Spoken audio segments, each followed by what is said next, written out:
afternoon, everyone, and welcome.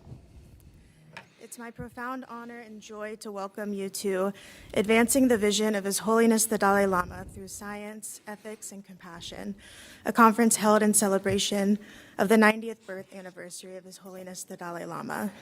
My name is Hannah Smith, and I will be one of the MCs for the next 3 days that you'll see here. I serve as Associate Director for the Compassion Shift Initiative at Emory University's Compassion Center.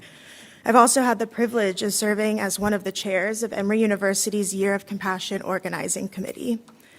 In honor of His Holiness's 90th birthday, Emory University dedicated this past academic year as a year of compassion, celebrating the extraordinary legacy of His Holiness, whose nearly 3 decades of collaboration with Emory has profoundly shaped our institution, our work, and countless lives around the world.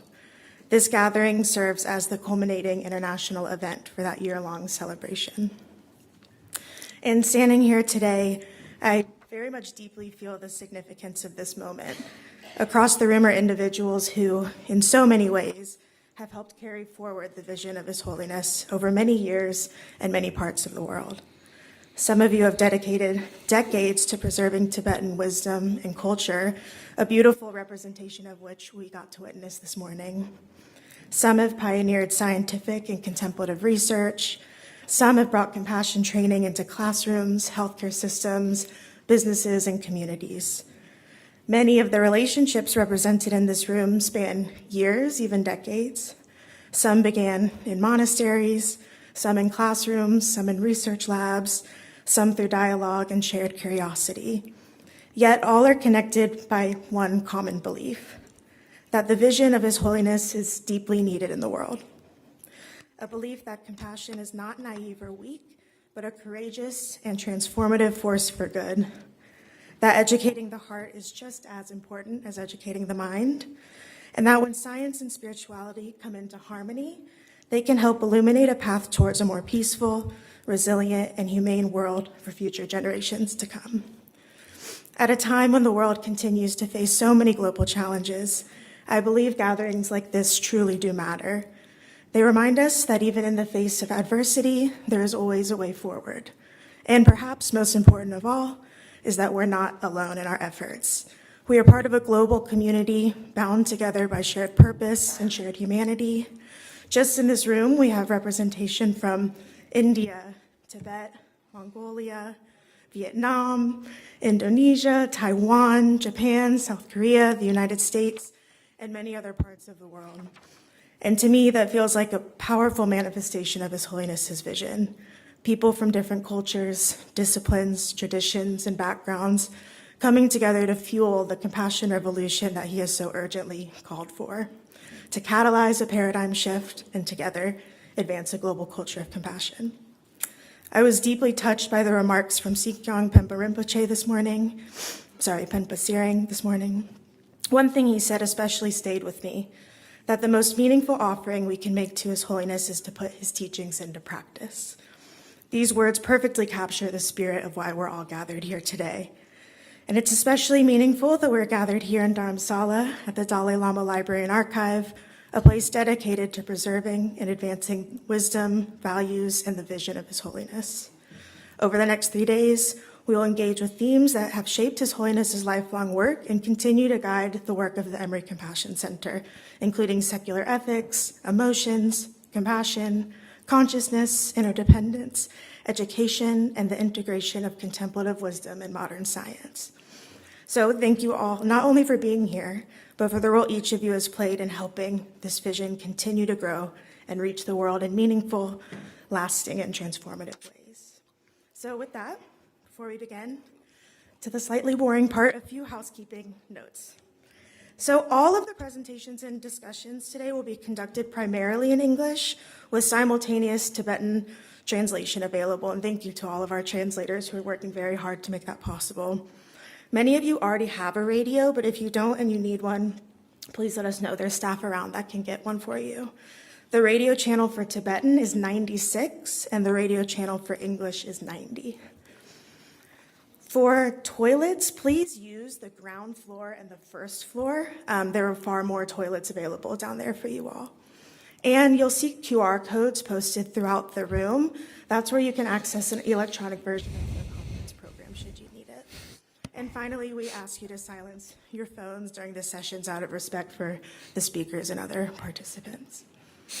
So with that, it's now my great privilege to invite our first speaker to offer opening remarks.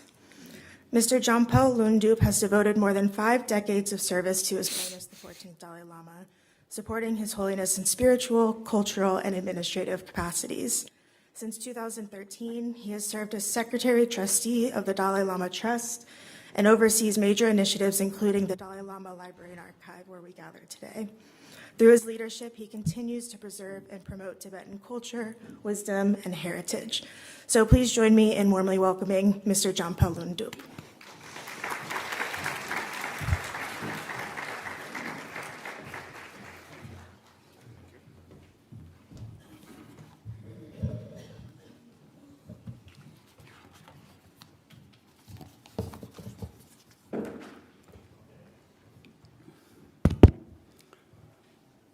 kinzudanyi jizu jenresi pande kezu sangbe dogarki namri choge chugu yino losa tembe pedo shaden shu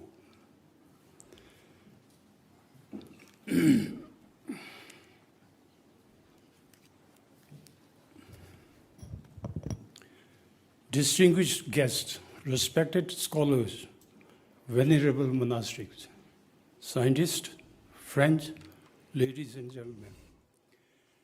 It is with deep reverence and heartfelt joy that I welcome you all to this special conference, advancing the vision of His Holiness the Dalai Lama through science, ethics, and compassion, co-hosted by the Center for the Contemplative Science and Compassion-Based Ethics at Emory University and the Dalai Lama Trust, here at Dalai Lama Library and Archives from May 27 to 29, 2026. We gather today in celebration of a truly historic occasion, the 90th birth anniversary of Tenzin Gyatso, the 14th Dalai Lama, observed around the world as the Year of Compassion. This conference is not only a celebration of His Holiness's extraordinary life and service to the humanity, but also a reaffirmation of the timeless values he has dedicated his life to nurturing compassion, ethical responsibility, wisdom, and harmonious integration of science and spirituality. At a time when the world is confronted with rapid technological transformation, deep social challenges, environmental crisis, and growing mental unrest, His Holiness's vision has become more relevant than ever. For decades, he has reminded humanity that lasting peace and genuine happiness cannot come solely from material advancement. They must also arise from inner development, from cultivating compassion, emotional balance, and ethical awareness. This gathering brings together distinguished scientists, Buddhist scholars, educators, contemplatives, and thought leaders from across the world to continue that important dialogue. Together, we will explore how science, ethics, contemplative wisdom, and compassion-based education can contribute to the well-being of humanity in the 21st century. The root of this vision goes back many decades. From his early childhood, His Holiness possessed an extraordinary curiosity about how things work. He delighted to examining mechanical objects and studying scientific instruments belonging to 13th Dalai Lama. This natural inquisitiveness later evolved into a profound engagement with modern science, not merely as an intellectual interest, but a compassionate endeavor to reduce human suffering. After coming into exile in 1959, His Holiness worked tirelessly to preserve Tibetan culture and spiritual tradition, which also encourages Tibetans to embrace modern education and scientific learnings. He firmly believed that understanding the external world through science and understanding the inner world through contemplative practices are complementary pursuits. One of the most remarkable outcomes of this vision has been the integration of modern science into Tibetan monastic education. Through pioneering initiatives such as the Science for Monks and Nuns program, the Science Meets Dharma project in Switzerland, and the Emerald Tibet Science Initiative, a new generation of monastic scholars has emerged. Scholars deeply grounded in Buddhist philosophy while also trained in contemporary science understanding. We are deeply grateful to Emory University for helping make this vision a reality. His Holiness first visited the university in 1987, followed by a second visit in 1998. During the university bestowed upon him an honorary Doctor of Divinity degree. In 2010, the Tenzin Gyatso Science Scholars Program was launched as part of the Emerald Tibet Science Initiative, ETSI. And today, there are more than 40 graduates of the program. We would especially like to express our sincere appreciation to Geshe Losang Tenzin Nigla. Under his leadership, C-Learning, CVCT, and ETSI have made possible this remarkable achievement and the fulfillment of His Holiness' vision for more compassionate and better humanity. Today, we are witnessing the fruition of that vision. It is a matter of great pride and inspiration that Geshe Maharaj now engage directly with scientists and scholars as equal partners in dialogue and research. We are also honored to share the establishment of Tenzin Gyatso Science Leaders Association, comprising monastic scholars who have completed advanced scientific training and who are now bringing science education back to the monasteries and nunneries across the Himalayan region. This represents a historic step towards building a more integrated and compassionate model of education. Through his life, His Holiness has consistently taught that science and the spirituality are not opposing forces. Rather, they are complementary paths that can work together for the benefit of humanity. As he writes in the universe in a single atom, and I quote, "The enhancement of fundamental human values is indispensable to our basic quest for happiness. Therefore, from the perspective of human well-being, science and spirituality are not unrelated. We need both, since the alleviation of sufferings must take place at the both physical and psychological levels." Unquote. These words remind us that technological advancement alone is not enough. As artificial intelligence, biotechnology, and other powerful innovations continue to reshape our world, humanity must ensure that wisdom and compassion guide our progress. Ethics must remain in the center of scientific and technological development. This conference, therefore, serves not only as an academic gathering, but also a collective reflection on our shared human responsibility. It is an invitation to ask how knowledge can be used wisely, how education can cultivate compassion, and how science can serve humanity with greater ethical awareness.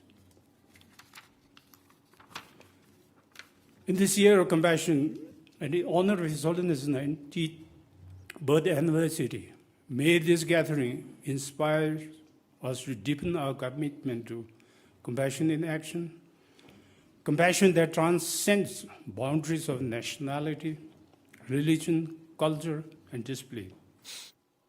May the conversations we begin here contribute to a more peaceful, ethical, and compassionate world. And may we continue advancing the extraordinary vision of His Holiness Dalai Lama. A vision grounded in wisdom, guided by science, and illuminated by compassion for all sentient beings. Thank you. 강리라베 고베 신감디 펜다데 원문이 중요해. 저래서 뜻이 자수인 샤베 시대보다 된주죠.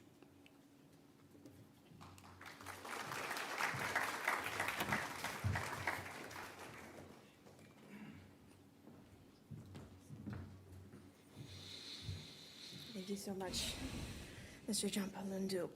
It's now my honor to introduce Lobsang Tenzin Negi. Geshe Lobsang Tenzin Negi is co-founder and executive director for the Emery Compassion Center.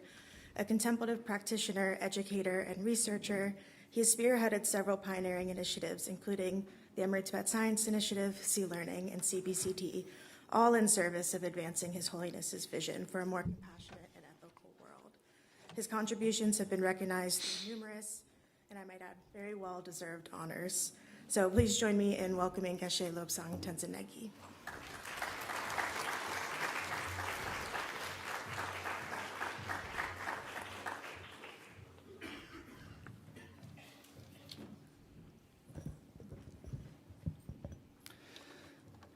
Good afternoon, everyone. First of all, I would like to offer my deepest respect to His Holiness the Dalai Lama, whose extraordinary vision and lifelong service to humanity have brought all of us together here today. And it gives us a hope and a way forward.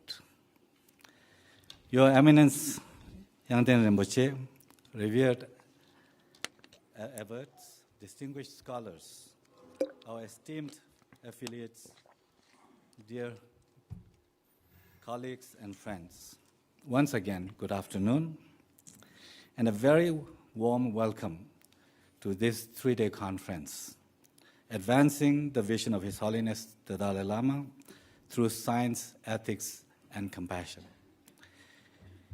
It is my deep honor to offer a brief remark here at this very august venue, the Dalai Lama Library and Archives, a place that serves as a repository of millennia of wisdom, insight, and rich inner techniques for cultivating compassion, resilience, and human flourishing.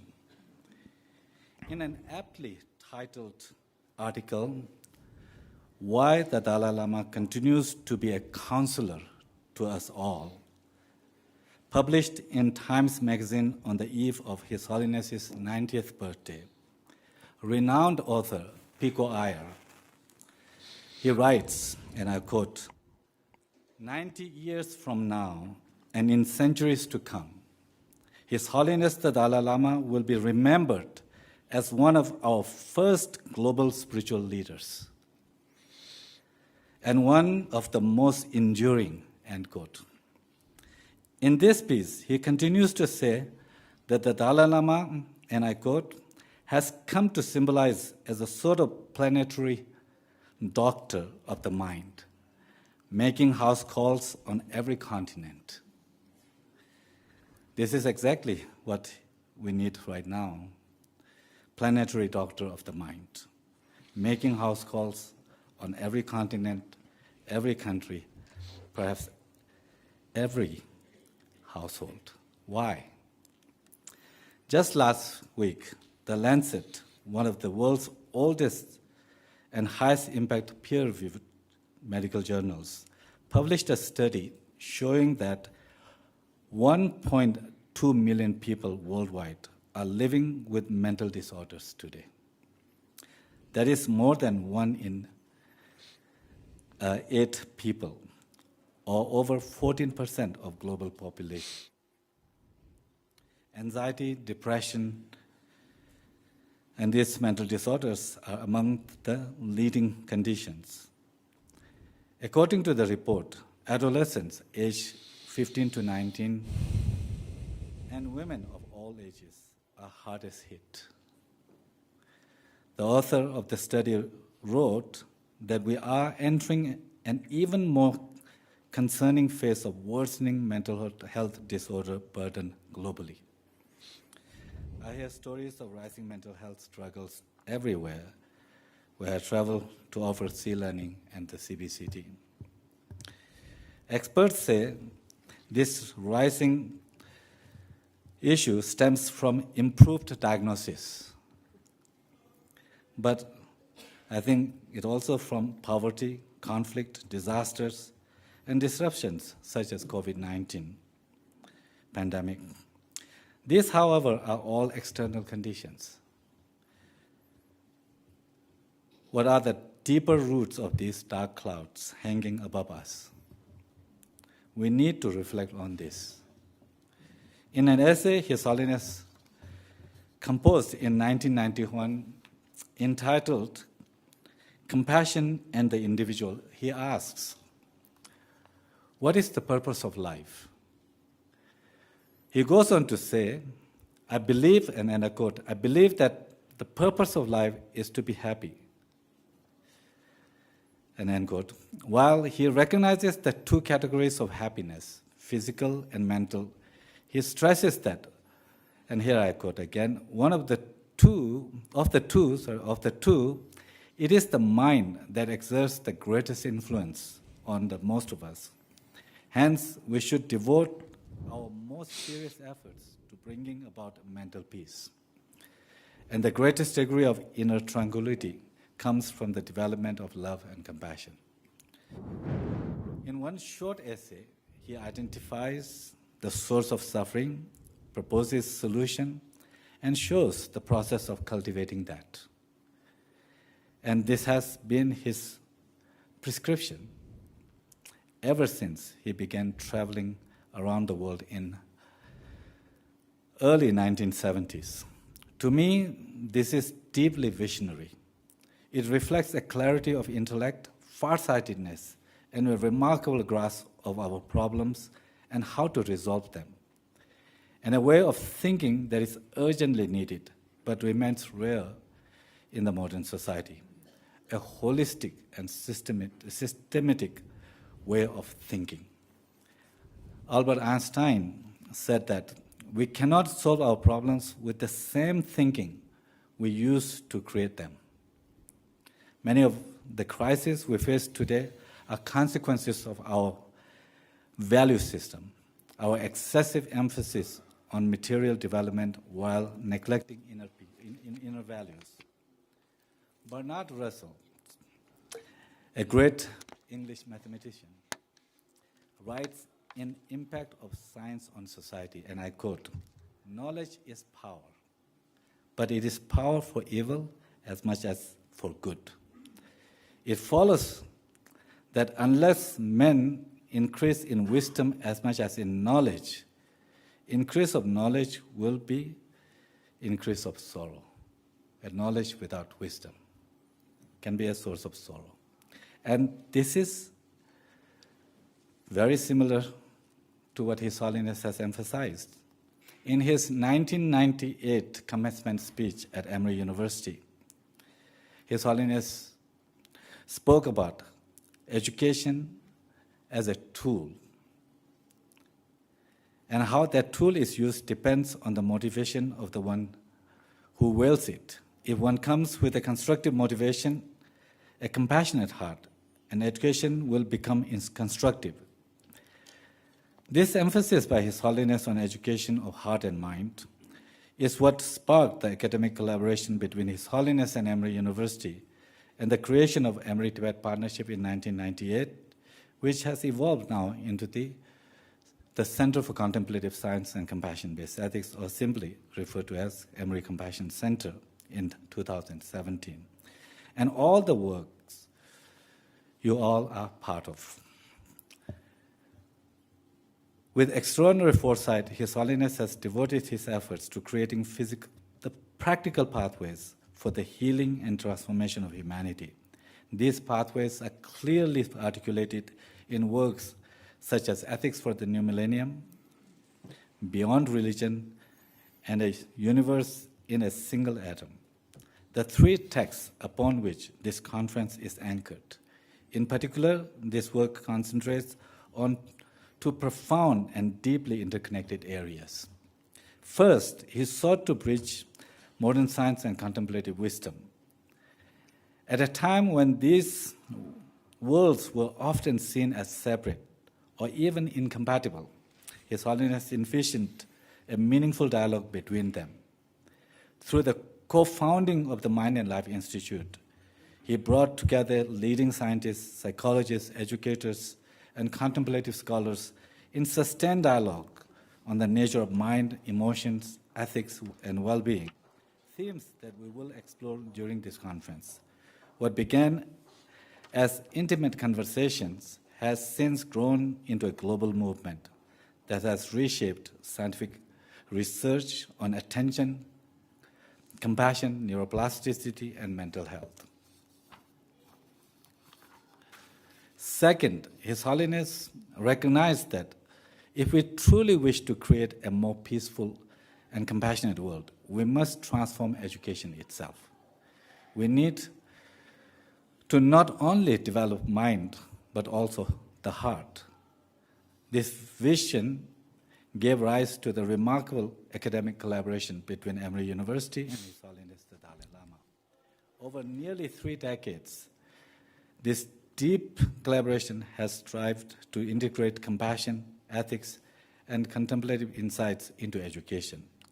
From this partnership emerged initiatives such as C-learning, now implemented in over 78 countries, cognitively based compassion training or CBCT, now present in 28 countries, and ETSI, the Emory Tibet Science Initiative, the Monastic Education Initiative, which is cultivating a new generation of monastic scientists engaged in innovative research, such as lucid dreaming, which we will hear more about on day 2 of this conference. The monastics who are here are intimate part of this initiative. In the last 3 decades, the center has witnessed remarkable achievements. Despite this, from a broader perspective, we are still at a very nascent age. The challenges before us are immense. To address this, we need a new, up-to-date way of thinking, a paradigm shift in how we value things, something that His Holiness has called a spiritual revolution. We may still be far from fully realizing this vision, but we are not without direction or hope. History reminds us that transformative change rarely begins with the many. It begins with a committed few, people like yourselves, guided by a clear and courageous vision. A vision for creating a more compassionate and ethical world, a vision offered by His Holiness that we all ascribe to. Like the small boy on the beach, each of us must find our starfish, pick them up, and drop them in the ocean. That way, we can bring the change that we want to see in the world. Finally, I want to express my deepest gratitude to His Holiness the Dalai Lama, Ganden Phodan Office of the Dalai Lama Trust, Emory University, our very generous donors, and all our affiliates for bringing a ray of hope in the world. Thank you so much.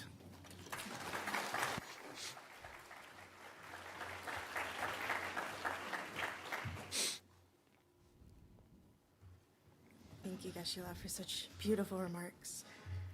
It's now my great honor to introduce our keynote speaker, His Eminence Yangten Rinpoche.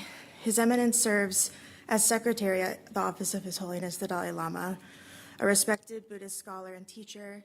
He's known for communicating complex philosophical teachings with extraordinary clarity and precision. Recognized as the reincarnation of the previous Yangten Rinpoche, he pursued advanced studies at Saramay Monastic University, where he earned his Geshe Larampa degree, before continuing tantric studies at Kyoto Tantric College.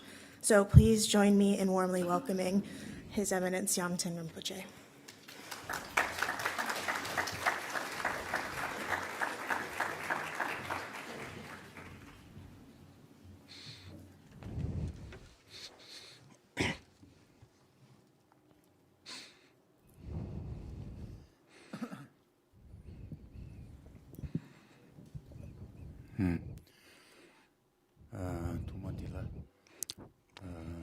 First of all,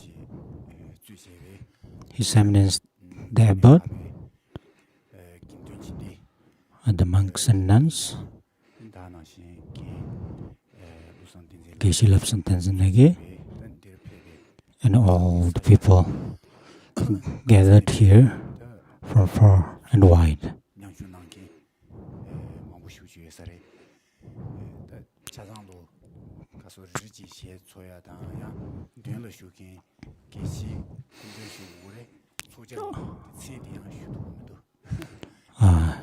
To all gathered here and our special guests, and I want to pay my happy greetings.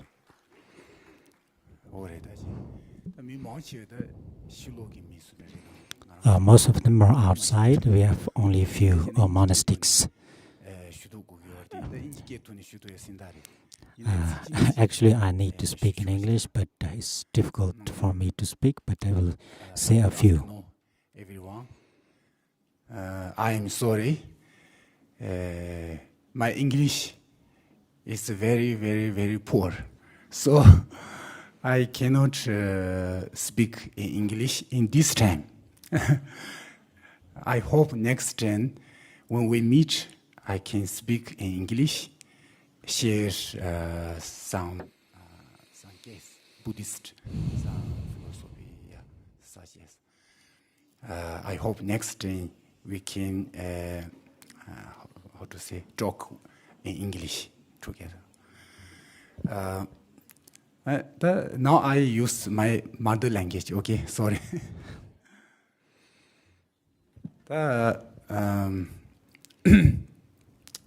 Dari tanda Dalai Titsa Soba Dang and Dana Shingi. Today we have Dalai Lama Trust and Amory Compassion Center. We are celebrating together as the 90th birthday anniversary of His Holiness the Dalai Lama. And to have this conference and the debate is a wonderful event. It's a meaningful and a great event. The reason is because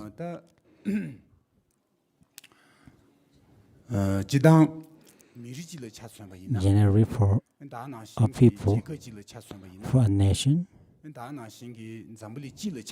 for the world,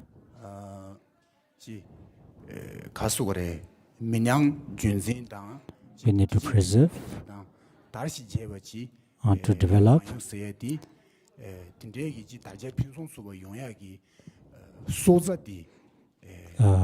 everything, the development of everything,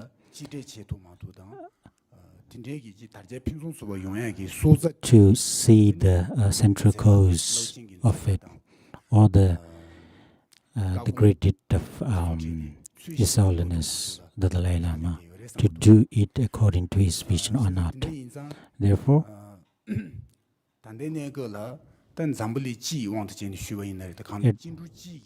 at the moment, all over the world, or for other people, to do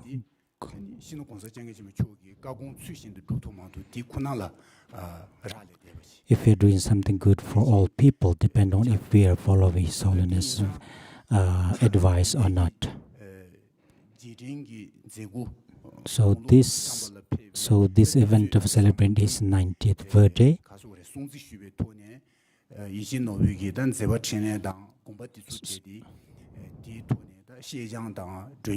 so over here we are coming here together to remember his effort to debate on the things that he have done. It's not on the debate on his personal life, but for the cause of the general public, or taking responsibility for the welfare of the people. Therefore, so this kind of debate or conference is very meaningful.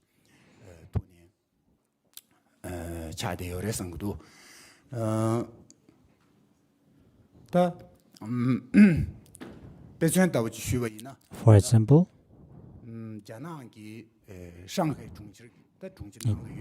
in Shanghai city in China, in Fudan College, one of the prophets have mentioned that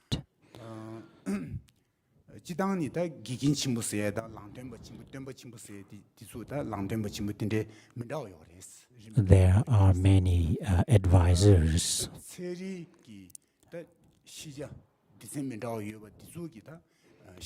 for those inventors of different scientific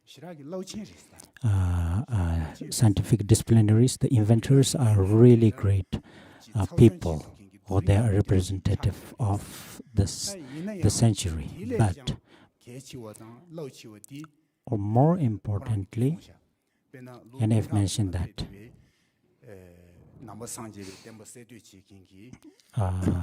1,000 years ago, and Buddha, or the Christ, or Kunz, all those great inventors of the world religions are more greater. And in recent years, Gandhi, Nelson Mandela from South Africa, those people are a representative of the century. They are more than a representation of the century. They are representation of the human history. Very incredible representation of the human history. He didn't mention about the Dalai Lama's name, but I think he didn't he mention His Holiness the name. But I think with the other names, I think he might have think about the Dalai Lama as well. What he is mentioning, that the scientists who have invented different disciplines of scientific field, that they are great to have, but to have this education or scientific discipline to have a great effect, or to have a satisfying life, or all for it couldn't become the sunshine of the mental development. But so the Buddha or other inventors of the religions, they are the representative or the sunshine of the human mental development. And he also mentioned some examples as well. So he said that those people's ideas will live forever.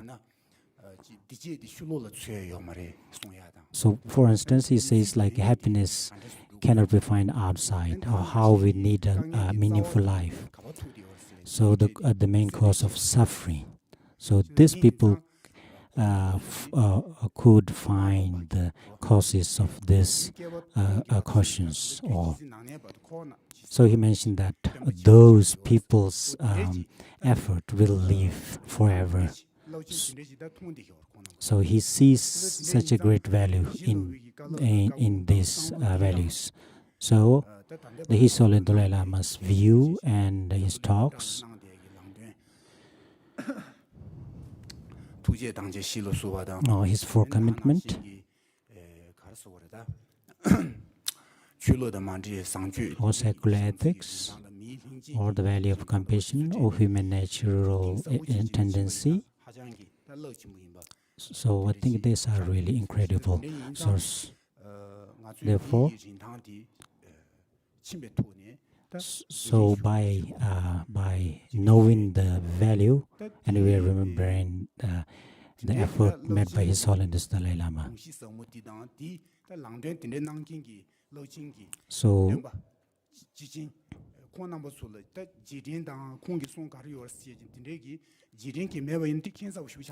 So if we don't remember or debate about the effort made for the cause of all other people, it can be becomes strange. So we need to talk about the effort. So the Buddha have mentioned that his disciples that they need to spread the teaching of the Buddha to other people. So it will help other people as well. So it's really important to remember and have this kind of conference or debate. So today the topics for this conference, the ethics for the new millennium, secular ethics, or universe in a single atom. So where we will debate on in the content of this books, or also Buddhist view on some of the concept. So we will have views both from science and Buddhism.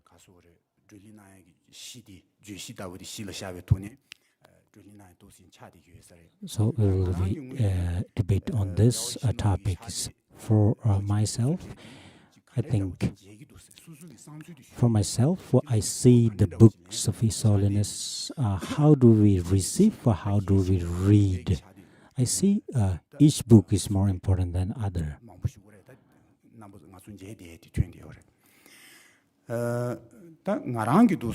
For myself, this kind of books, the content or the meaning that I received from these books are, we need to look at the current situation of the world.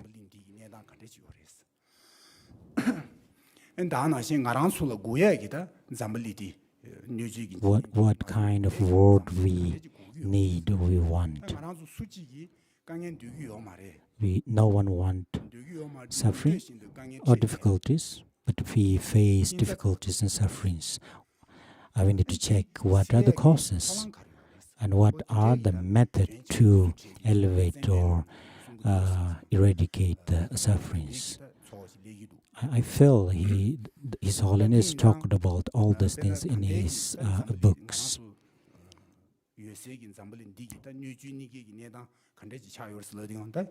At the moment in the world,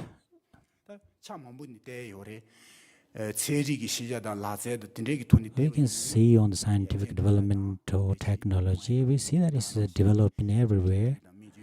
Also the transportation or medication, we see that so many improvement. But on the other side, on the other hand, we need to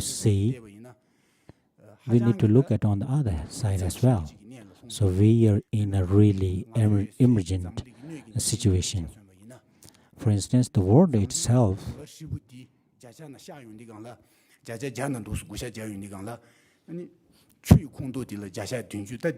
that we see that for the world on the earth, 70% is 70% of the earth is water.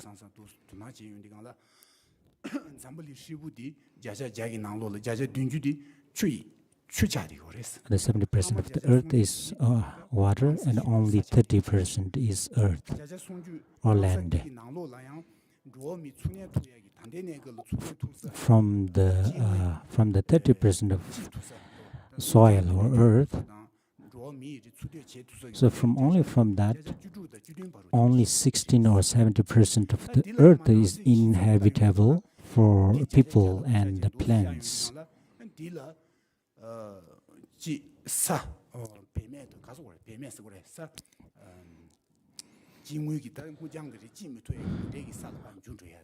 Also, the earth itself, or even if inhabitable, but it becomes useless.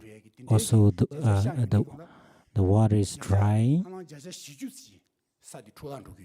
Also, it says 40% of the inhabitable earth is also degrading. So it's really a dangerous situation at the moment.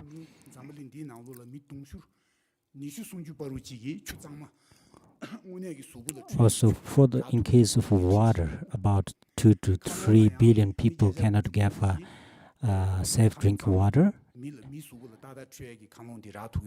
Also, for the air, we see that 90% of the people on the earth cannot get a suitable or clear or pure air to breathe.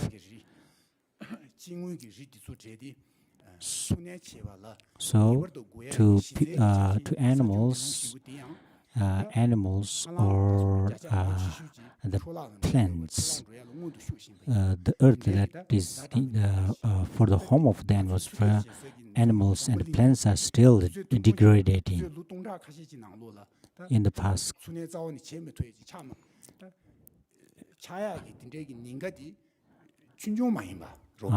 There's a big danger that in a couple of thousand years, the earth may become inhabitable for the animals and plants.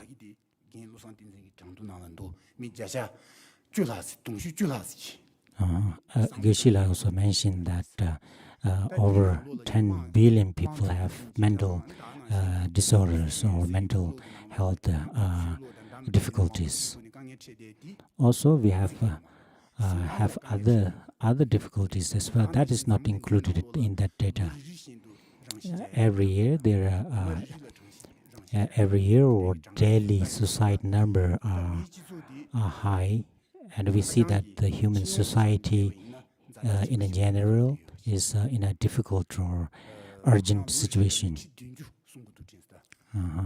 So I see that about 700,000 people do suicide yearly. So when we look at this, when we look at the numbers, for instance, for the people, this is the current situation. And therefore, if this is the situation of the world, so we need to think about what kind of situation we need. So we need to find out how we can create a world that we want or we need. Also, a compassion-based society, or people with caring each other, or people can find the sense of community. So we need to create this environment. We need an environment where people feel kindness and help each other. But this kind of situation cannot be achieved at the moment. And at the moment, nobody is free from mental suffering or mental difficulties. Everyone has their own kind of difficulties or mental difficulties. So we see that the environment as well as the animal or the plants on the earth are suffering due to the causes, natural causes or man-made causes. So the part of the earth where we can live are still degrading because of mining or other human activities. So we just follow our mind, or we follow our wish, and And so we need to think about what we need to do to make this earth a better place to live.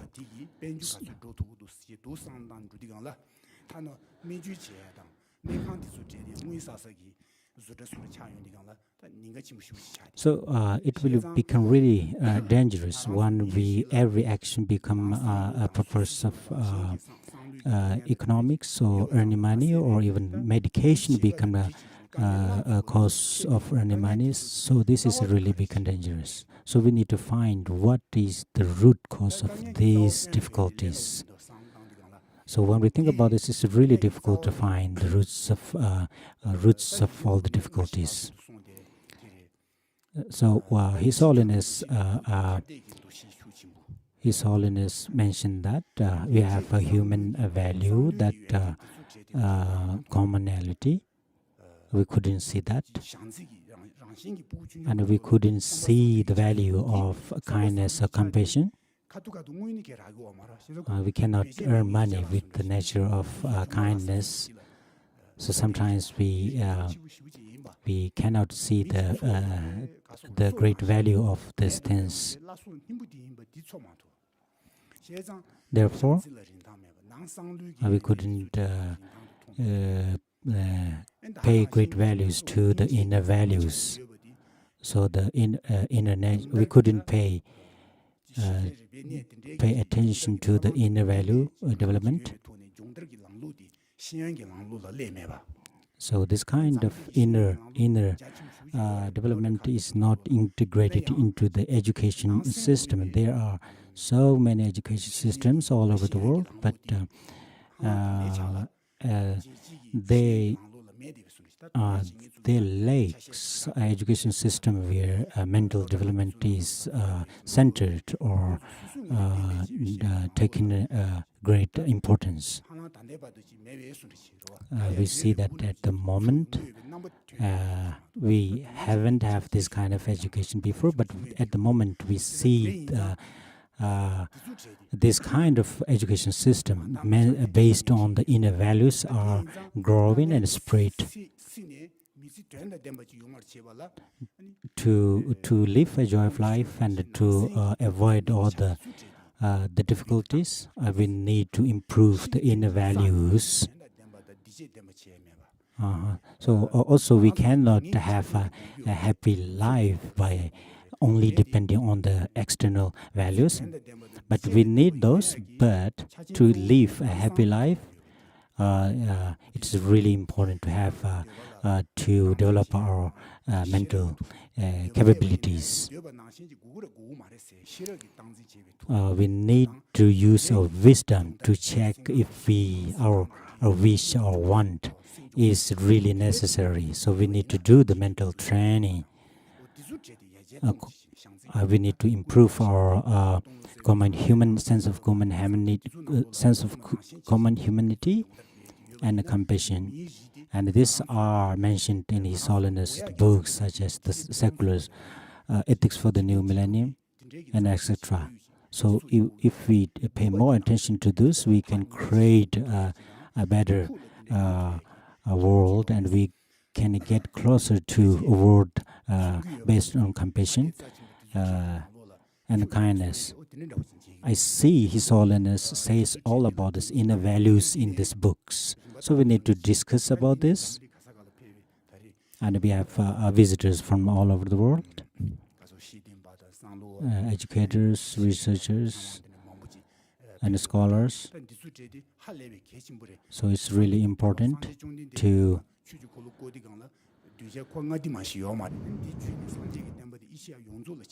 so when the Buddha first gave his sermon, there are only 5 students, but later it spread all over Asia.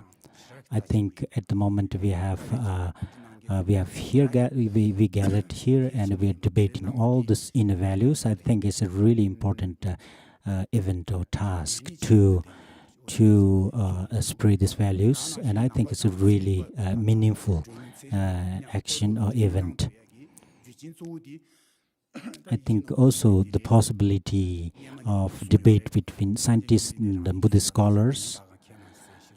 So His Holiness also mentioned, and the Buddha mentioned that.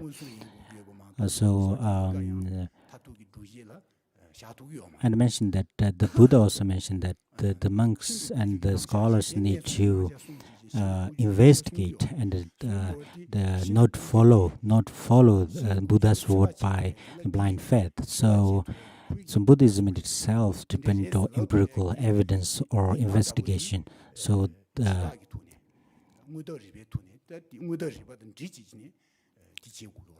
there are some investigation method in the Buddhism.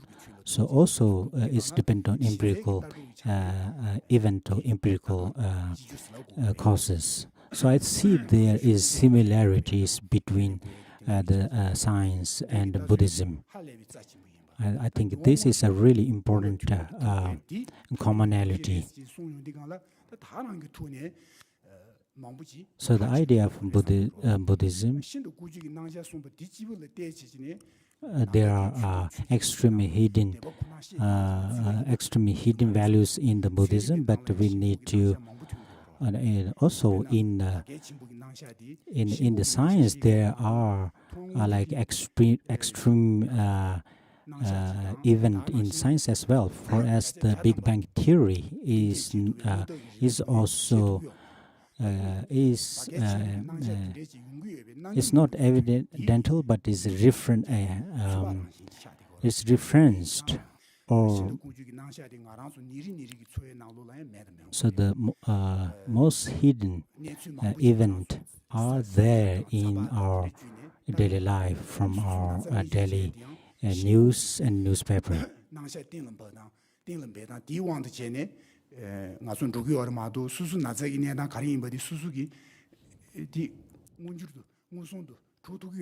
For instance, if we have a sickness, we cannot use our mental power to diagnose, but we just follow the advice of the doctors to get better.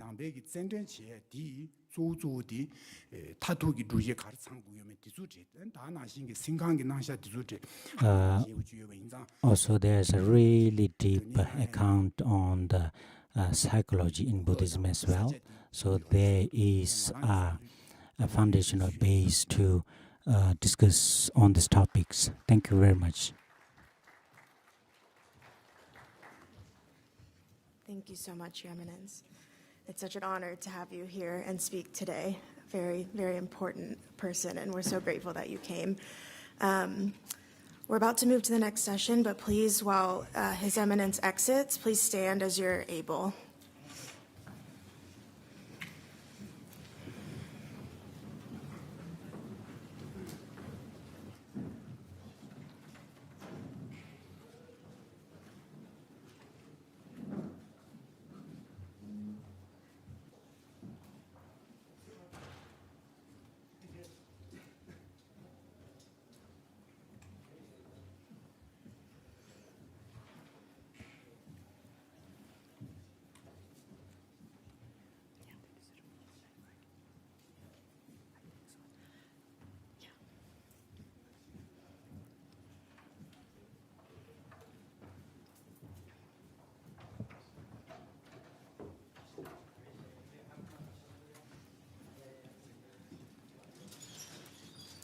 And we're going to just take a minute to restage. So just take a second to stretch. Please don't leave. We're about to begin. But stand where you are, stretch a little bit. And while you're doing that, I'll just share that for this next session, we do have someone who will be presenting in Tibetan. So if you need a radio or have one that doesn't work, please raise your hand so that we can come find you. And if our team and the Dalai Lama Trust team can help with radios. We're going to take just 2 minutes.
Okay, please start to make your way back to your seats. Thank you.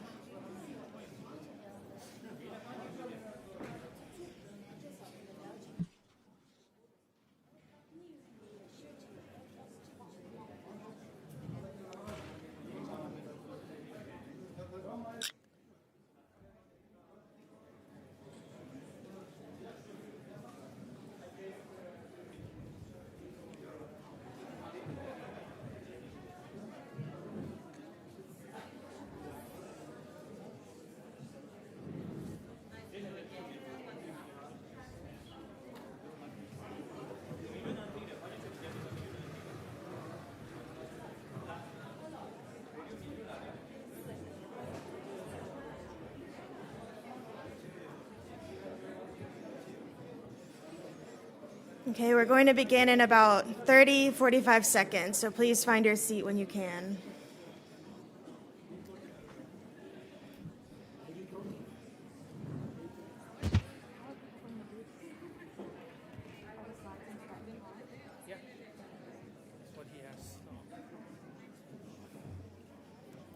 Where is he? Is he here? Is he here?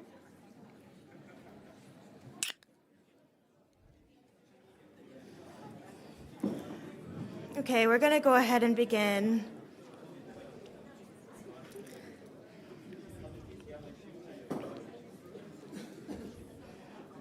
And please, I didn't say this at the beginning, but if you ever need to get up and go to the restroom or stand, you can go to the back. Please feel free to do that. Okay, so this is the first session, the first formal session after the opening ceremony. As His Holiness the Dalai Lama writes in one of his most seminal writings, Beyond Religion, what we need today is an approach to ethics which makes no recourse to religion and can be equally acceptable to those with faith or those without, a secular ethics. This is what this session will explore. To begin this session, it's my pleasure to introduce His Eminence, Geshe Jang Chup Sangye. I'm doing my best with the Tibetan names, so bear with me, to give our first presentation. His Eminence is the 86th abbot of Gaden Chartse Monastery and serves as secretary of the Geluk International Foundation.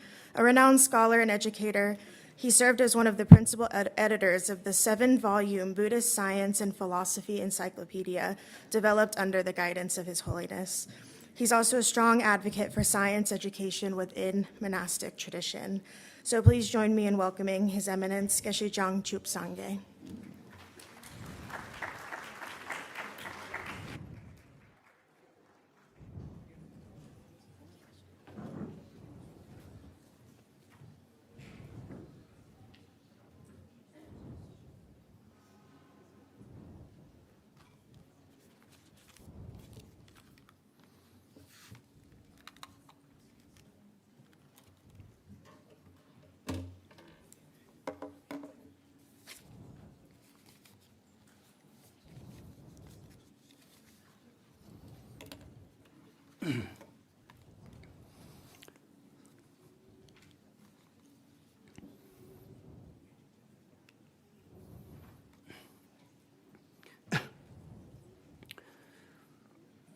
조근 님이랑당 제대로 링등아위 막나르지 근ben 시된 늘빈이제와 쟁게 공사 라민남데기 시시직. First of all, I would like to pay my deepest gratitude to His Holiness the Dalai Lama, who is the champion of the world peace.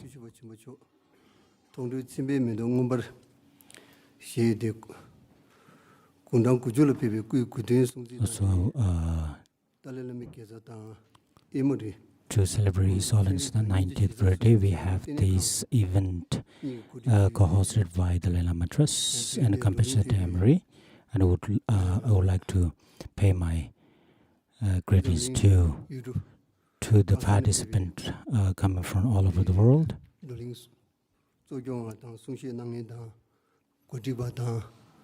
also organizers and speakers and participants. Also my happy greetings.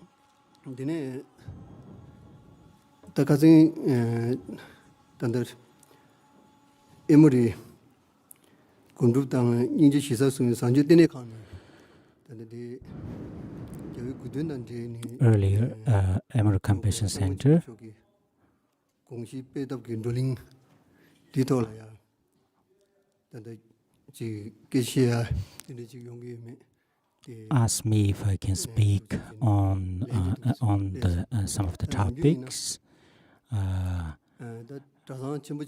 Usually, about this big monastery, there are many events or duties that I have. Looking at the event or duties,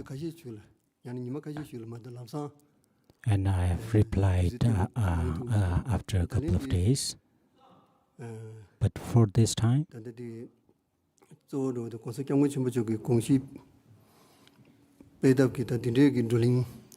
this time the topic itself is on the commitment of His Holiness Dalai Lama. I see this is a really important topic. And secondly, Emory Compassion Center is doing a great work to advancing the commitment or the views of His Holiness the Dalai Lama, and also the Dalai Lama Trust is also is helping to spread the vision of His Holiness the Dalai Lama.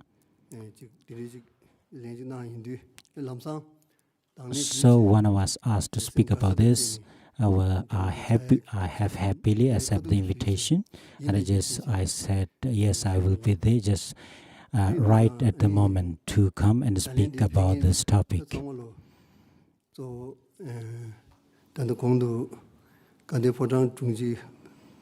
And earlier, Ayantan Rambuchi have mentioned about, and also Gishi Lobsang Tenzanegi and Jampil Lundula has mentioned, it is a really important event or conference that we have here.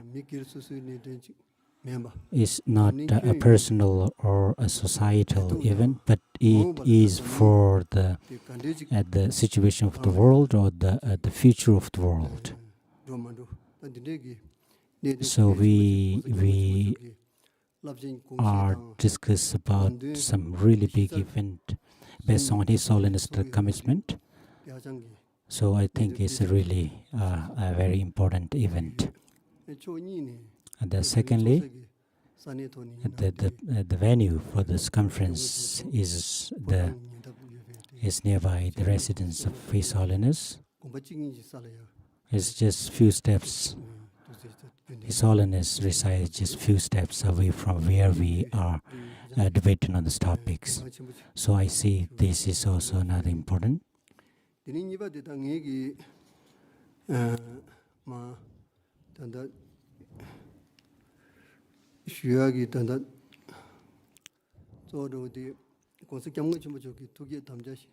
The topic that I will talk about is the one of the four commitment of His Holiness, or the first commitment of His Holiness. So I will talk using 4 points to talk about the first commitment of His Holiness. First is the recognition of ethics and its importance, also the value of compassion, and also from the Buddhist view, and also His Holiness view in the world education system. So first of all, we need to see what ethics is and how important it is in the society. There are many ways of understanding ethics and the definitions.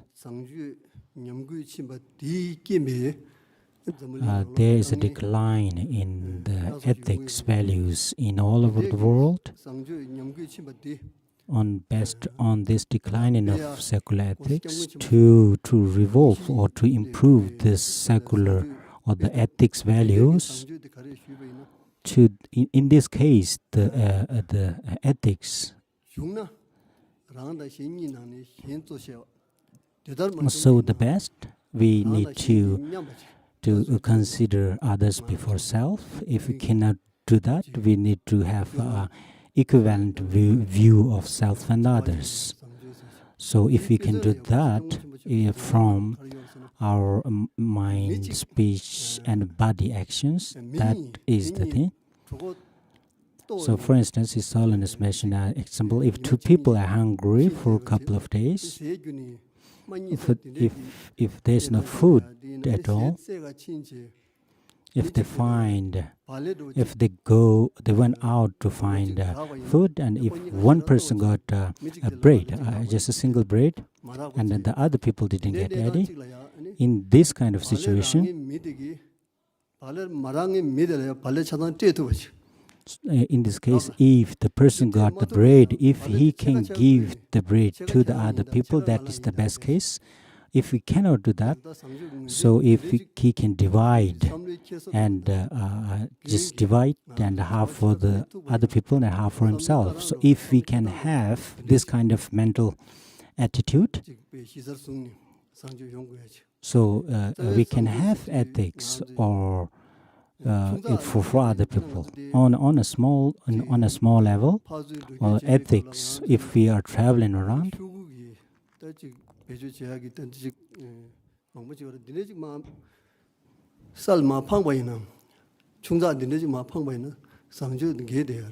If we just throw away paper or trash wherever you go, that is against the ethics values. So from a small point, we need to take care of this kind of small event. And His Holiness also mentioned about the small kind of event where we can be careful and we can do practice of secular ethics. So in that case, so I would say not harming other as is the definition of ethics. Also having kind heart. Also at the thirdly, if you cannot help others, not harming others is the standard or the definition of ethics here. From Bodhisattva practice, there are some of different level of definition in Bodhisattva practice as well. One of the great master, Gongtang Rinpoche, mentioned that the perfect view is to be free from two extremes, and perfect meditation is to be awakened from dullness, and perfect action is to act in accordance with Buddha's word. So over here it says like, if we have a perfect action, we need to do act according to the word. So following the word or advice of your perfect teacher. At the moment, the ethics advice is given by His Holiness. If we can follow the advice of His Holiness Dalai Lama, then we can be practicing ethics.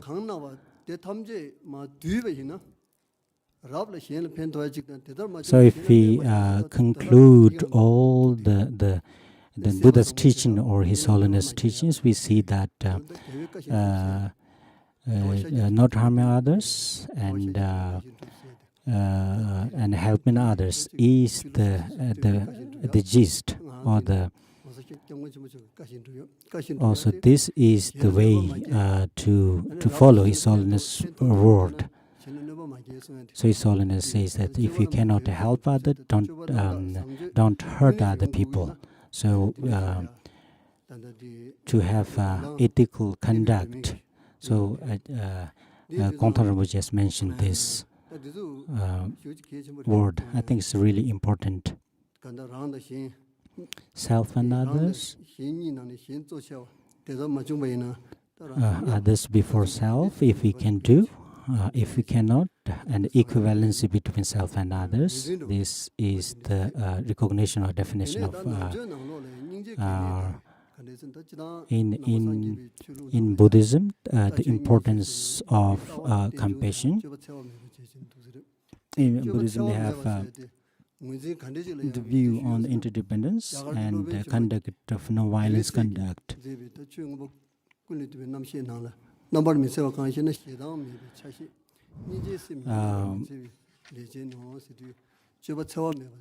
Jinaputra have mentioned that the non-violent action is considered as the compassion.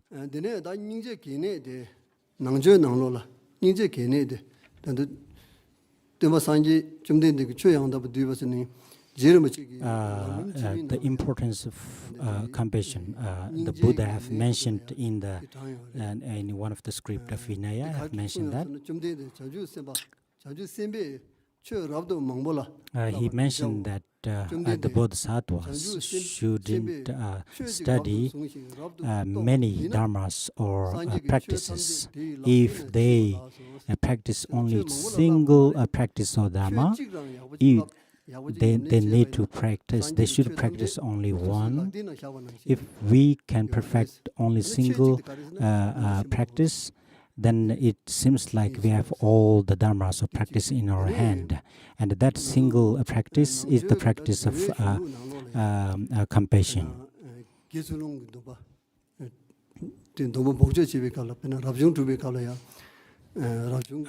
Also in the Vinayas, they have mentioned about when the monastics take their ordination or vows.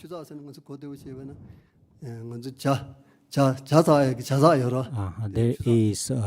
is a filter. When they take the vow, there's a water filter, small filter. They give a water filter. This indicate, it's mentioned that if you use water, you need to filter water. If you don't filter water, it hurt the animals in the water. That's why you need to filter the water and then drink. It implies that the Buddhism should be based on compassion. So the action or the conduct of Buddhism is indispensable or interconnected with the practice of compassion.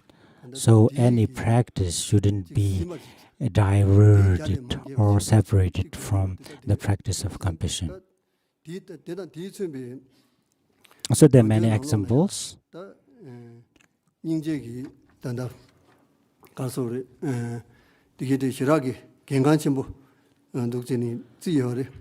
So many texts have mentioned about the importance of compassion. As I've mentioned above, ethics.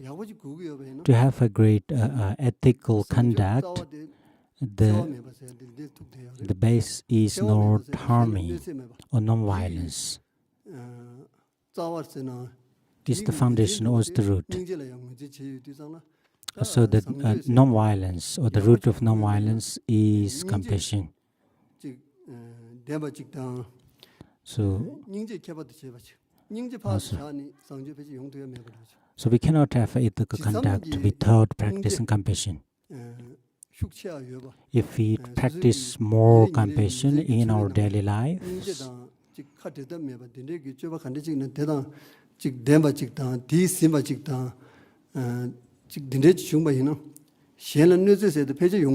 so if our everyday conduct is based on compassion, there won't be a case that harms other people.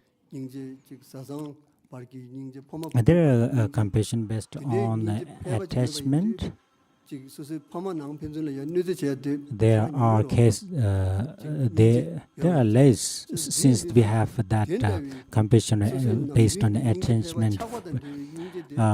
between the parents and child, there are less conflict between them. So if you have that a real compassion for other people or not harming others, there won't be a case of harming others. So like we don't want suffering and we want happiness, others are the same. So if we don't want something, then why are we doing the same thing to other peoples? So we need to think about all of this. To improve the ethical conduct, we need to base on this or the compassionate thinking or compassionate actions. The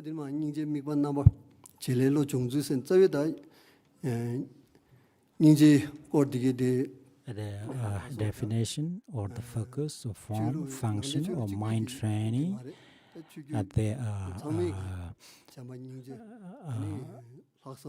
different level of understanding there. It's not only in Buddhist values. These are discussed in other religions as well. So the third one is, I will talk about the secular ethics and the goal and the current situation.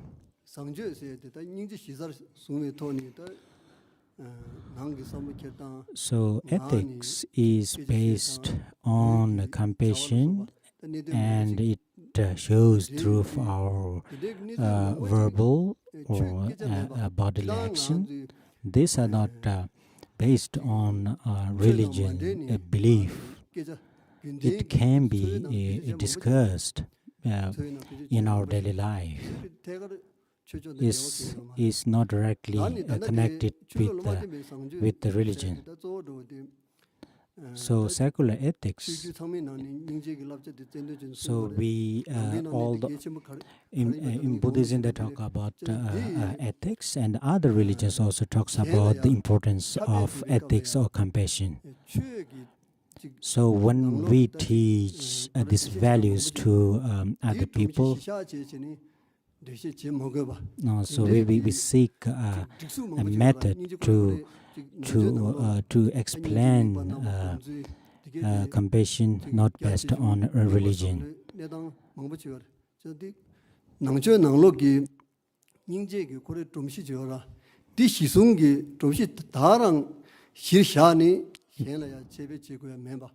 We don't need to teach compassion based on the profound knowledge of compassion in the Buddhist philosophy.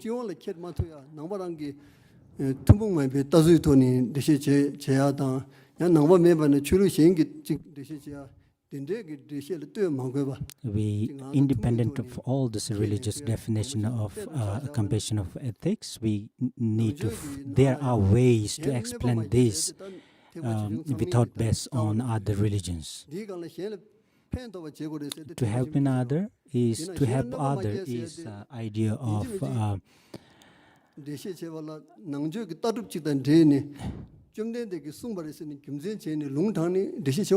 we don't need to teach not harming others by quoting the Buddha's teachings. We can explain this in our with our common language or common understanding. Therefore, to develop ethics or secular ethics, for instance, for Buddhism, we have rebirth, and we can based on the current life, and we can improve ethics based on our current life. So secular ethics means ethics that can be improved without depending on other religion, and also based on the current scientific research and findings. The goal of this secular ethics is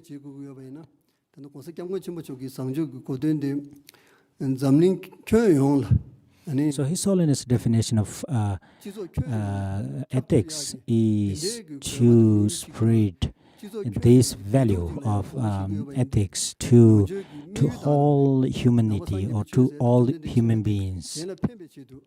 So the Buddha's teaching is also for all, for the well-being of all animals.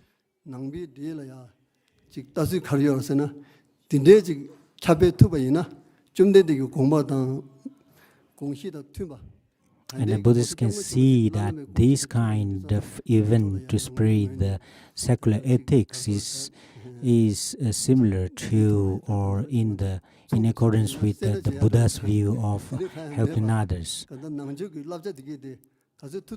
So we can, if we can share these values to other people or other human beings.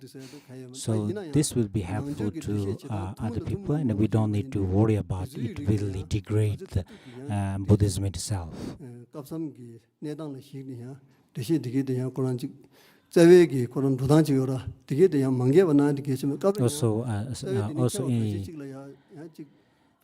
Also, when we discuss about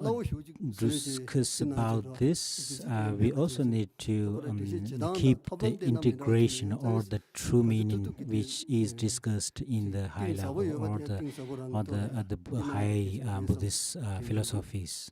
So I think this is also important. We shouldn't dilute the meaning when we spread this to the world. So His Holiness have mentioned at the end, I would like to say that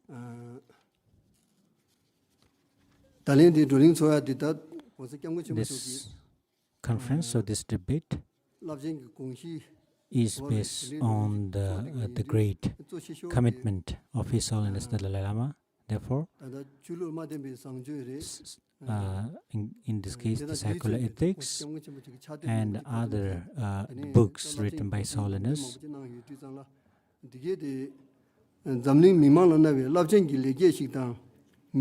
these are a great contribution to the world and also the next generation. So if the future of this his commitment based on how we and other people use this commitment and values in our daily life. So I wish everyone can practice these values in your daily lives. And finally, I would wish long life His Holiness and other great masters, and may there be love and compassion in around the world, and no wars and illness all around the world, and may these misfortunes disappear in the world. So I wish His Holiness a long life. Thank you very much.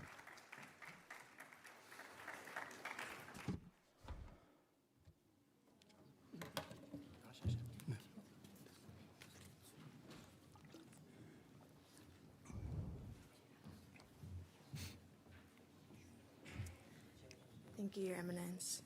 Our next presenter is Dr. Ari Eisen. Dr. Eisen is a teaching professor at Emory University and one of the founders of the Emory Tibet Science Initiative. For more than 15 years, he has taught Tibetan monastics both in India and at Emory University, and has dedicated much of his career to building dialogue between scientific and contemplative traditions. So please join me in welcoming Dr. Ari Eisen.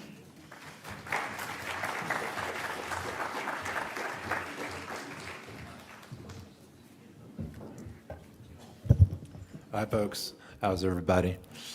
I've been informed I have, if we stick to the schedule, I have negative 15 minutes. So I won't keep you long. And I'm not really even sure why I'm here. I'm not eminent or anything. I'm just a biology teacher. But I guess I'm here because, I don't know, I was privileged, blessed, lucky, something, 20 years ago maybe. Geshe Lakdor, back when we were young, remember? And Geshe Lobsang, we met, I think, in my office, and I'd sketched out a little something about maybe how he could develop a curriculum for His Holiness, and invited us to develop a science curriculum for his monks and nuns. And I think it was on the paper towel. And here we are. And it's a beautiful audience, yeah. So many people from all over the world. I encourage you to go outside your group and meet these other people, especially these young students from Emory University. They're 18, 19, 20 years old. They're the next generation. They're going to do all the great things. They're going to do all the great things that we're talking about here. So just a few thoughts, very briefly. Mostly coming from my experience working over many years with the monks and nuns in exile, teaching science. So first, Lobsang Dongdup. When we first started this program, we did a pilot for 6 years at Sarah College down the hill. And monks came from around India, and we were walking up near the tree line. And I think a lot of the monks from the south hadn't been back in the mountains since they were kids, maybe. They were all giddy and running around and showing me the roots that they dug up, but that they remembered from when they were kids. And I kind of bonded with this one monk, Lobsang Dongdup. And I asked him, we bonded over basketball. We were both into basketball. He spoke English really well, and neither of us really knew what we were doing yet. We were kind of finding our path in this program, and literally through the forest. And I said, Lobsang, why are you doing this program? Why are you learning science instead of doing monk stuff? And he said, first he said, well, His Holiness the Dalai Lama said it was a good thing, so it was a good answer. And then he said, because I'm studying modern science to understand my Buddhism better.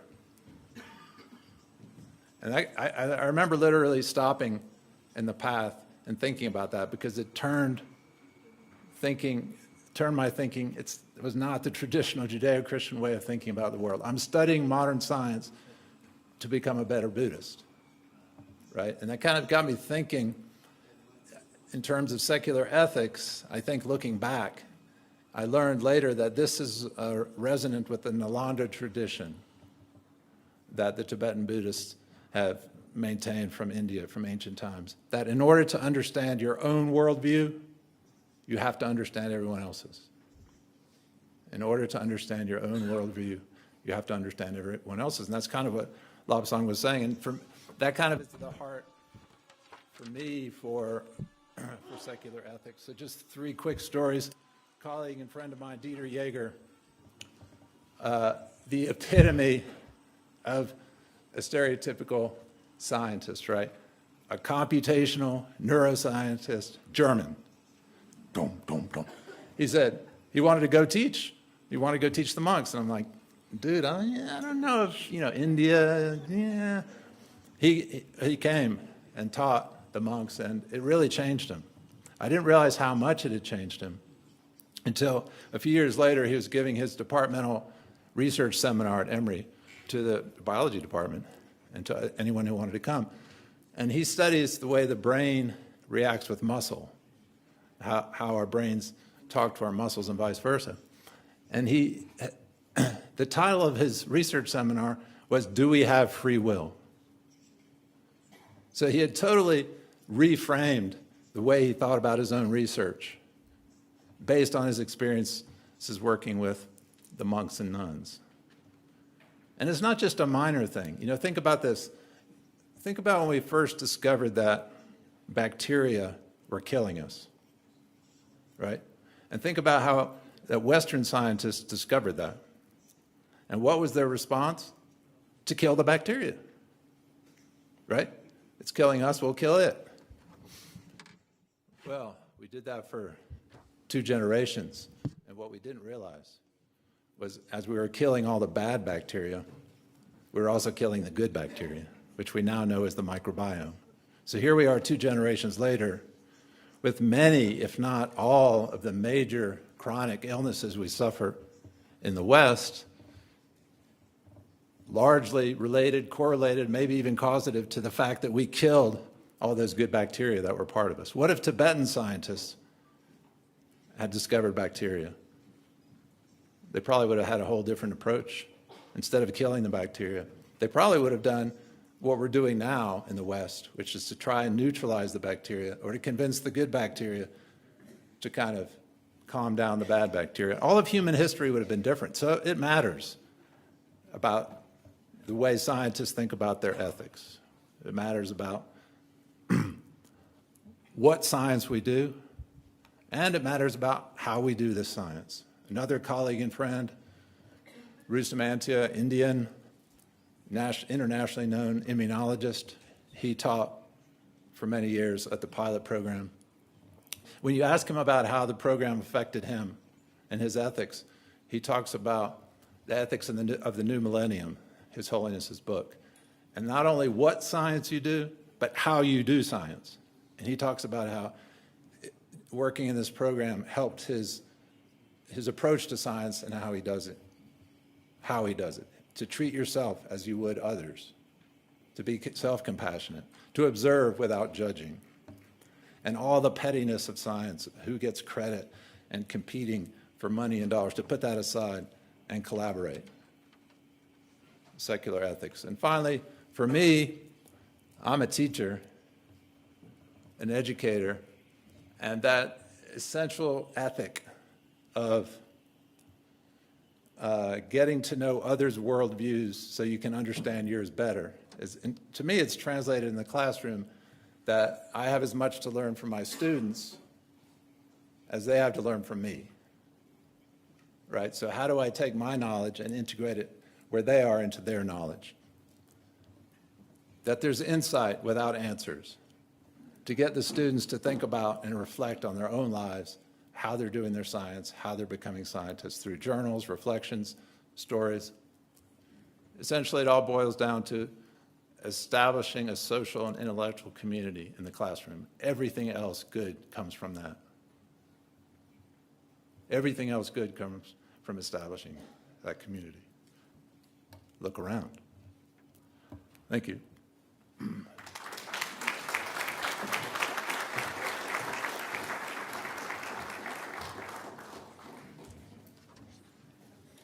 Thank you so much, Dr. Eisen. So we're going to move into the panel discussion portion of this section. We'll be welcoming back His Eminence Geshe Jangchuk Sangye and Dr. Eisen, but we're also honored to be joined by our chair for this panel discussion, Geshe Lakdor. Geshe Lakdor is the director of the Library of Tibetan Works and Archives, and his work has helped expand educational, translation, and science initiatives within the Tibetan community for many years. Joining the panel as well is Sundhu Samphel, co-director of Sea Learning at the Emory Compassion Center and a senior translator for the Emory Tibet Science Initiative.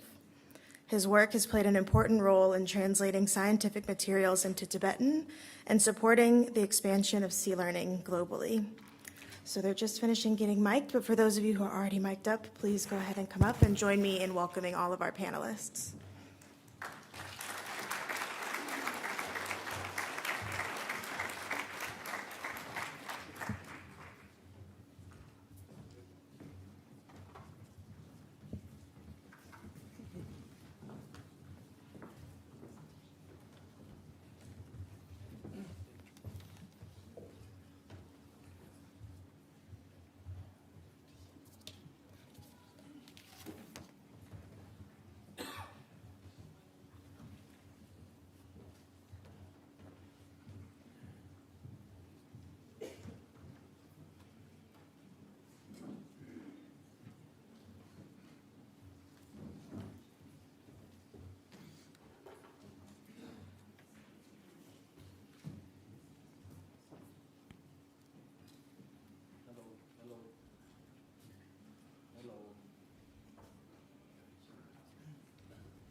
While we're getting Geshe-la's mic fixed, let me just say that I know that some of the radios are not working, or we have a shortage of working radios, and the conference is being recorded, so we're going to do our best after the end of the 3 days to provide translated transcripts or some way that you can catch up with the sessions that you missed and may want to listen to. So we'll be providing those, and we apologize for the lack of working radio. So thank you.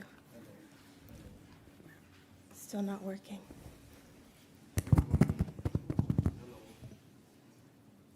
Maybe do we have a handheld mic for Geshe-la? Okay. We'll give you a hand.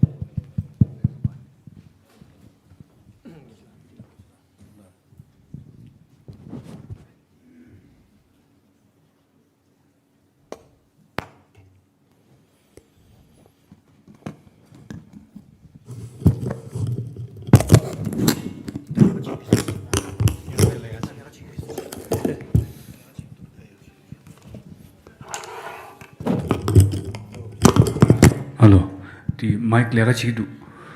Headset mic lega chidu.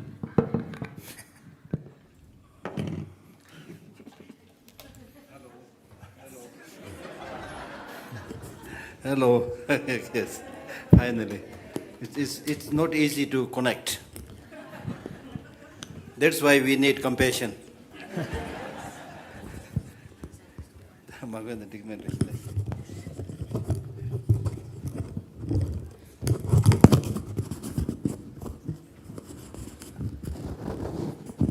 Oh yeah.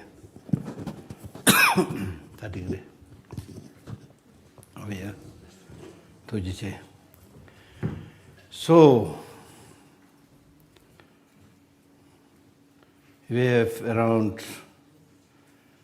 40 minutes. I'm very strict with time.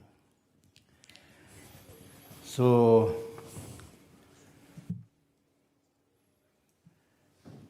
as a kind of background, why we should have ethics and morality, and especially secular ethics.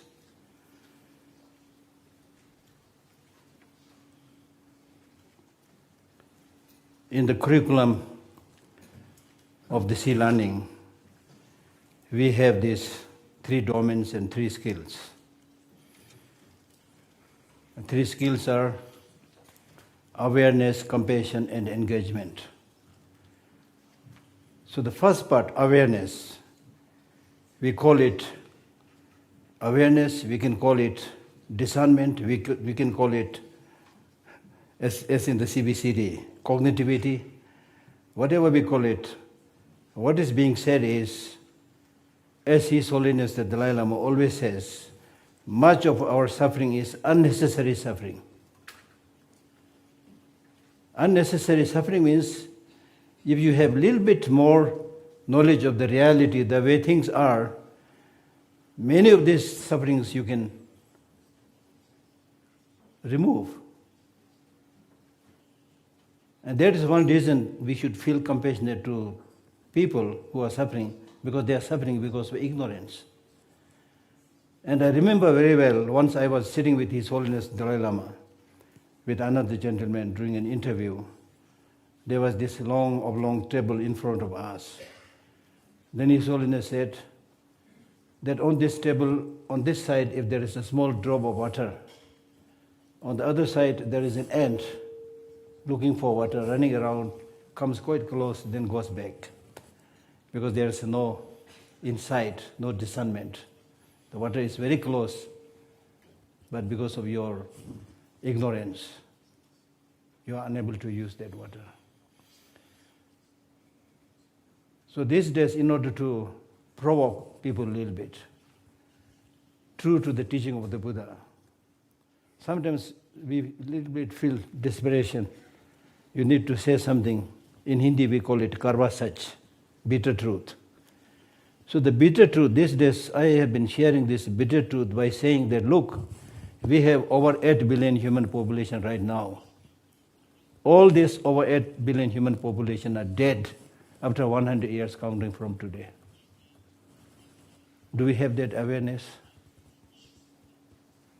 when I say over 8 billion human population are dead after 100 years from today, I'm not saying that we are all going to live 100 years. I'm going to live another maybe 10 years, am I lucky? And then the rest of you also, because you look very nice to me.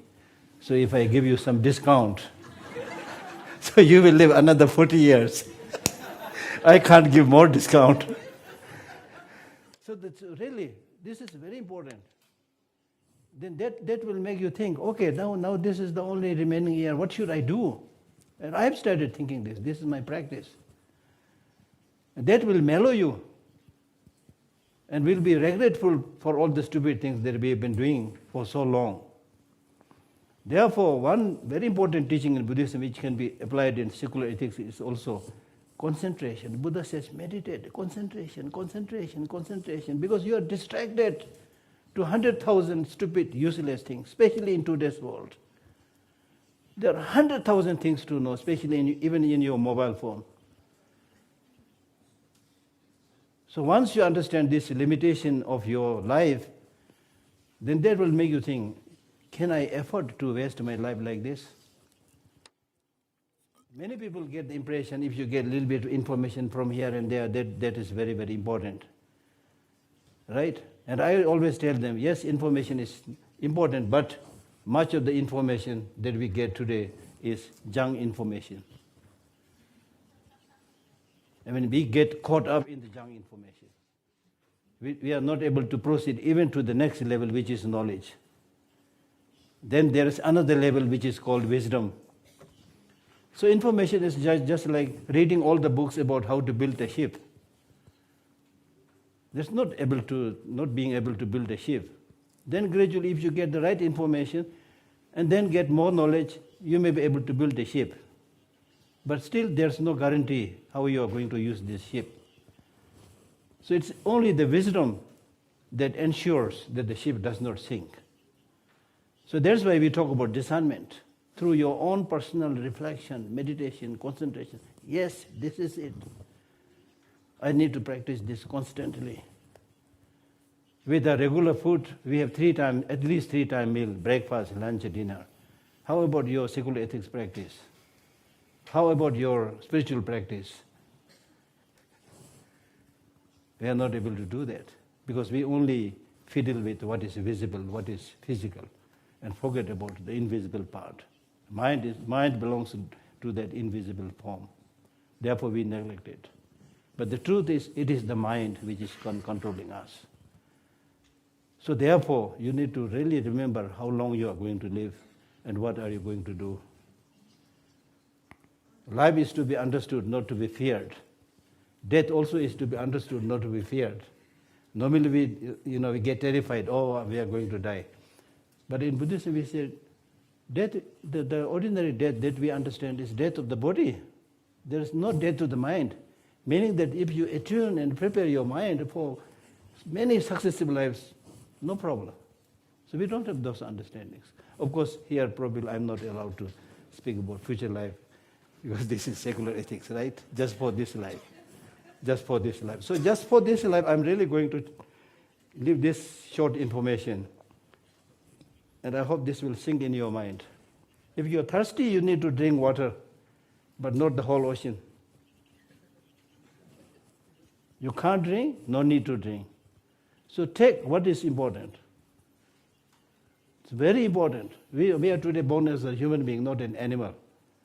So we can't afford to live like an animal. Right? So therefore we need secular ethics. We need dialogue, we need negotiation and all these things. Right?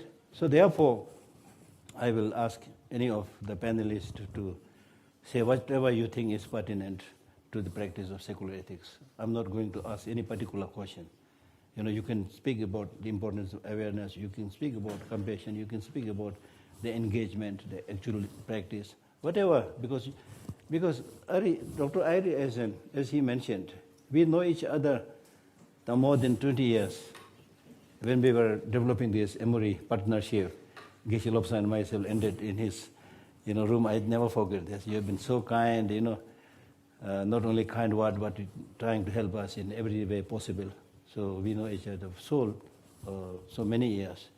And Sunday Sambe, I know him when he was quite young. Now more than maybe not 30, definitely more than 30 years. Even when he was still a monk in the Institute of Buddhist Dialectics. I was then translating for His Holiness. He was there, so we very often meet. And then Kherumbuch also I know since many, many years. So I'm glad that I'm able to chair this session with three truly committed people who are trying their best to contribute to the betterment of our life. So,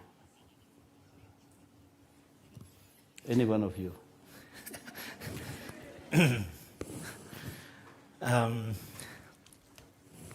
Thank you, Kishla. Hello, everyone. So, I would like to share a couple of points that struck me in the presentations of Dr. Eisen and Khenpo. One was the relevance of insight in ethics or awareness in ethics. And Ari gave a beautiful example of discovering bacteria as the causes of disease, right? It is that insight, that awareness that changed our behavior, right? To me, ethics is a physical, verbal, or even mental action, right, that impacts us, right? And, our awareness, our understanding of the world, on a day-to-day basis, based on how, we are understanding, how we are perceiving the world, it changes how we feel. And that moved us in a particular action. And that action has consequence, right? And to be ethical or to engage in constructive ethics means the consequences are beneficial, right? Whether it's towards yourself or towards others, right? So for us to act in such a way, engage in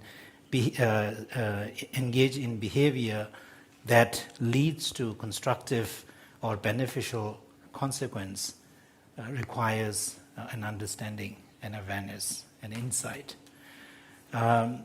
So, with the bacteria, once you know that these are causing, sickness, right? So this understanding conjoined with one's outlook, one's worldview, I think shapes how you act with that particular knowledge, right? So insight is very important, but also the worldview, the way you see the world is also very important, right? In the Buddhist, tradition, as Khenpo mentioned, compassion is the foundation, the ground upon which the Buddhist worldview is erected, right? So therefore, everything that comes to light, right, is seen through that particular lens. And therefore, right, the behavior that, it leads to is, if possible, to benefit. If not, then to restrain from harming, causing harm, right? So awareness is important, but also the awareness needs to be grounded in a worldview that is constructive in its fundamental nature. And I think of all the emotions that we experience, I think compassion is one, right, that ensures that such a grounding can take place, right?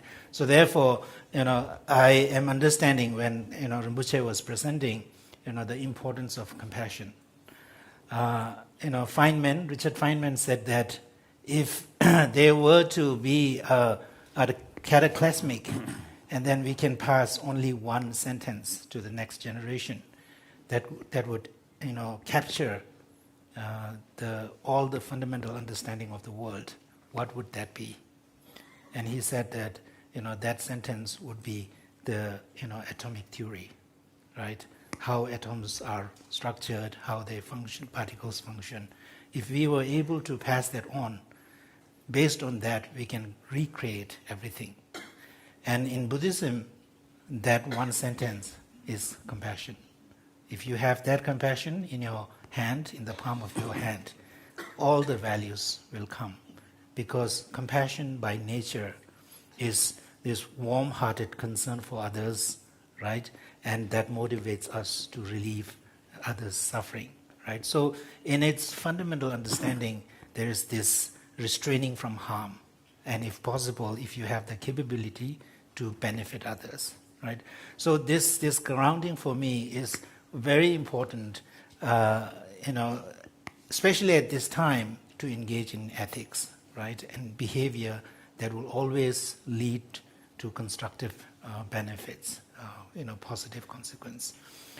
So that's, for me, secular ethics, and that's what we try to do in C-Learning and CBCT, right? We ground the ethical practice in compassion. And in our framework, compassion lies at the center, right, because of that. Thank you.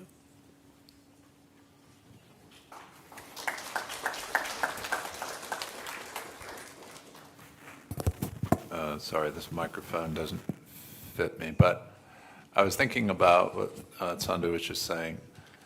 It seems like largely in Western education, especially science education, which I suffered through, we threw out the baby with the bathwater, so to speak, when we wanted to make sure that education was separate from religion. We really took away a lot of the spirit and the energy and the engagement of science, I think. So I think for many of us that aren't in an official C-Learning capacity or official activity, the challenge is how do you bring these things we're talking about into everyday education? Right, so I'll just tell you a quick story about a class I teach every semester. It's a Master's of Science in Clinical Research. So these are physicians, mostly physicians, some PhD students, MD, PhDs. I mean, these are grown-ups, and they're already practicing medicine. And the class is called Research Ethics. It's required by the federal government. It's required for this program. But what I notice is even with these people, so these are people in their 30s and 40s, 50s years old, rarely have they been given a space, just a space, to discuss their everyday ethics. I'm not talking about abortion, I'm not talking about these big things, I'm talking about like our engagement with each other every day, because these are people that are in the thick of it. Cancer physicians and people like this. Rarely have they had a chance, a space, to engage with each other around that. And it's sad because they're already educated and practicing. But the nice thing is, here I have this opportunity to engage these young people, and you can just see how much they appreciate it and how much they didn't realize they were missing it.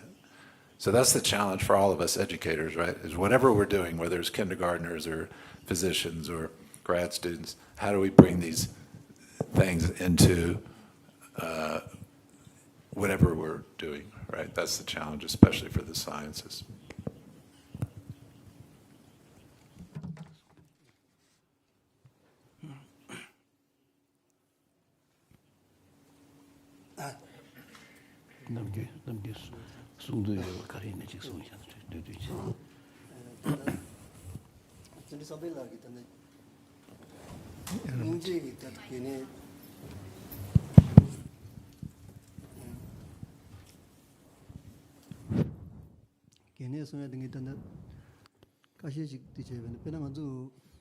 Chandra have mentioned about the importance of compassion. For in our daily life, we have that sense of compassion towards our relatives, but this kind of sense of caring for others, for neutral person or our enemies, for those we need to practice in our daily life. the love or the compassion that we have towards our relative is a natural. Also, we see, because we see our relatives are important and in our life.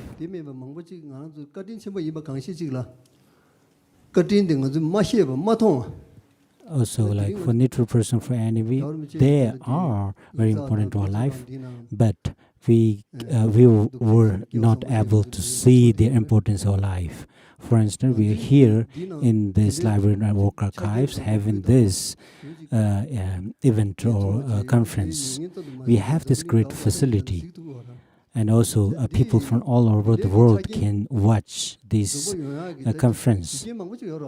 There are many causes and conditions for this facility.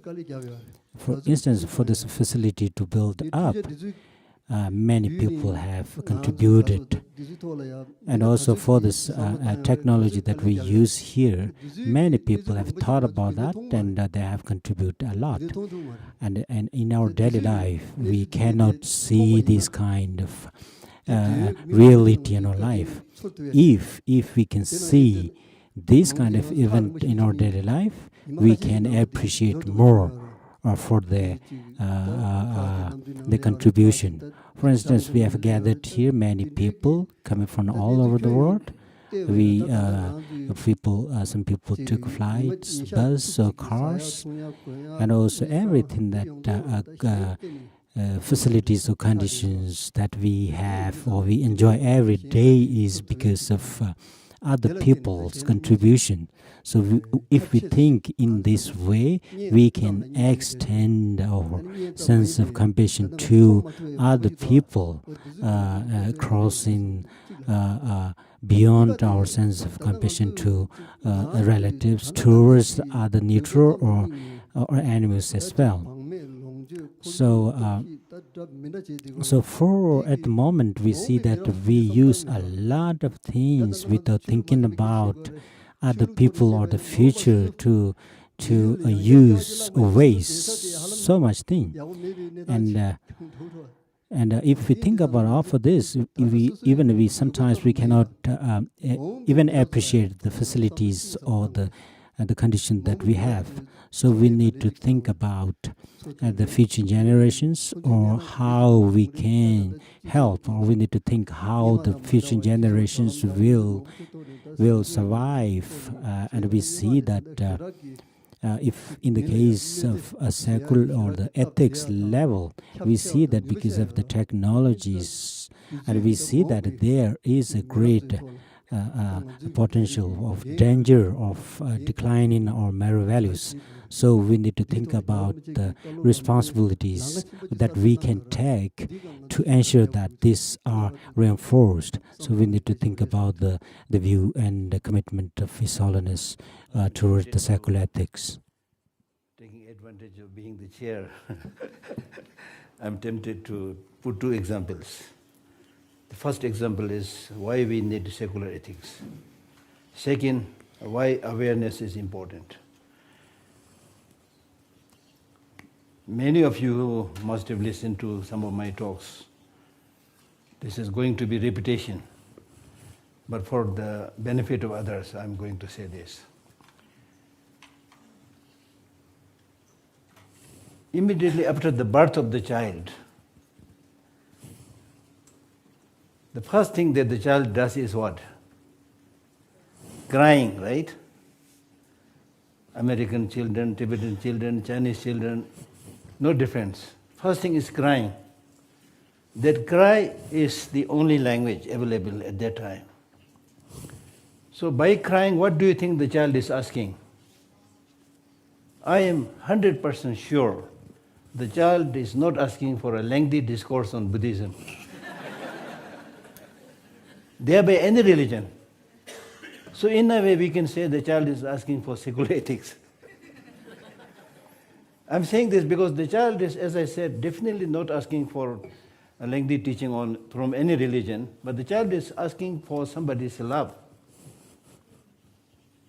We need to remember this very well. The child is not asking for any religion. The child is no religion, asking for love. And that love also Not the love that we, the so-called grown-up people, use. Unfortunately, forgive me. Most of the love that the grown-up people use is a little bit business love, right? I love you so long as you love me. This is business a little bit. But the child has nothing to give back. So the child is asking for unconditional love. That is what is taught in Buddhism, unconditional love. So this is important because unfortunately as we grow up, we forget about these fundamental issues which unite us, which brings harmony. We pay more attention to the secondary and other issues, which religion you belong to, which country you belong to, are you black or yellow, whatever, right? So it doesn't make any sense at all. Sameness, we need to understand this sameness. That's the foundation of secular ethics. So here, that's why we say we need secular ethics so that we can help develop love and compassion, not only to those who follow particular faith, but who don't follow any particular faith, and then even those who are anti-religion, who are against religion. Right? So this is the basis for secular ethics. Then a word about awareness. As I mentioned, that much of our suffering is unnecessary suffering because we don't have that right discernment about the way things are.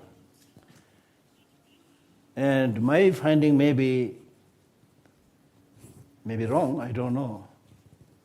But on repeated contemplation, I really felt one day that I really got the good news. The good news is the more you understand the way things are, the more you understand reality, that helps you develop the positive qualities. And that helps you reduce and discourage the negative qualities. Let me give you an example. Let us say this table is very small, but if I have a bigger table, and then let us say on this big table there is two very elderly person lying, both 90 years old, 90-year-old men, 90-year-old women, not only age-wise old, but also physically sick, with pus wounds and pus oozing out and things like that. So if these two very elderly people are in front of us, that's reality. Now when you are aware, when you see, when you discern this reality, what would be your reaction? Will you do a little bit concern and compassion? Or will you develop hatred and anger? Exceptions apart, majority of us will feel sorry who these elderly people are. Help them go to hospital, give them some water to drink. Good emotions will come. Negative emotions will not come. At that time, I don't think anybody will come and say, oh, I want to marry this old woman. Oh, I want to marry this old man. Because now you've seen the reality.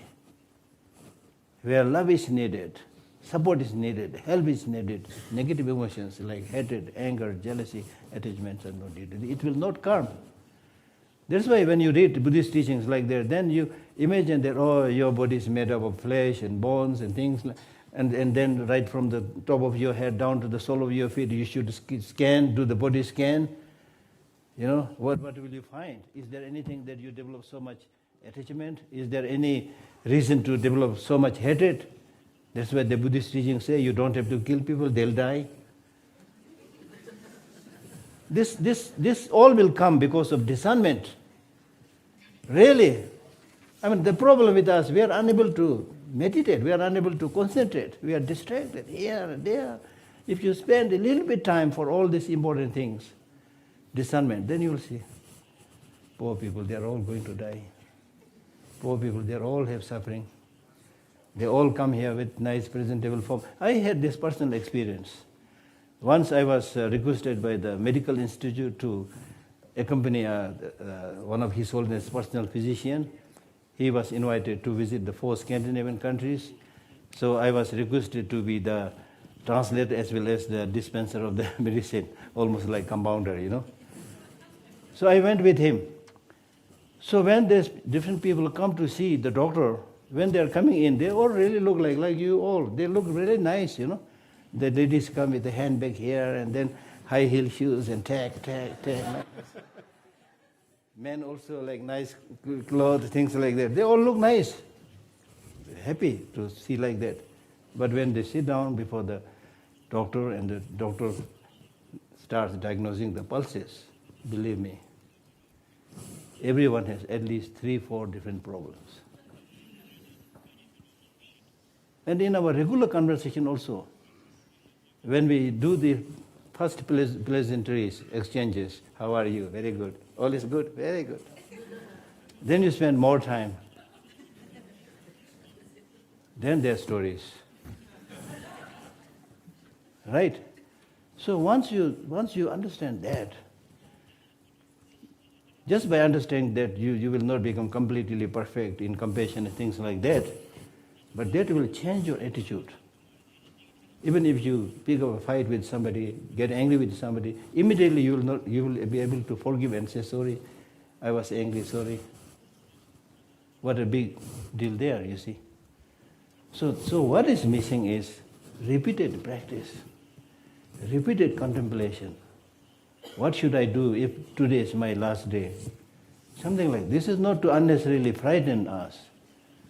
This is not necessarily having big deal with the Buddhist practice also, but with this kind of realistic discernment, then we'll understand why His Holiness is also talking about compassion, why Buddha is talking about compassion.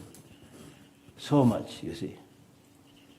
And it is because that all these qualities you will be able to develop only if you have the discernment about many things, especially death and impermanence.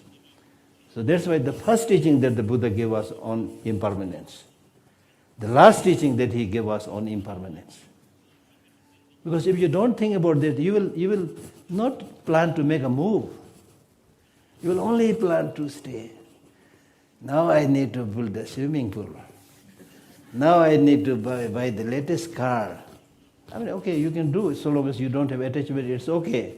I'm not saying you become beggar or poor like that. It's okay, but the important thing is you will not get obsessed with these things. Realizing that you want long-lasting happiness will not come from that. The purpose of learning secular ethics is to get not temporary fleeting pleasures. Right? It is for, at least for this, even for this life, a little bit long-lasting happiness. Right? So, my panelists, are you with me? So if you are with me, please say something in support of what I said. If you are not with me, then object it. I would like to Object. No, I agree completely, but maybe build up on two things that you mentioned, Geshe-la. And these two are considered as the two pillars of secular ethics.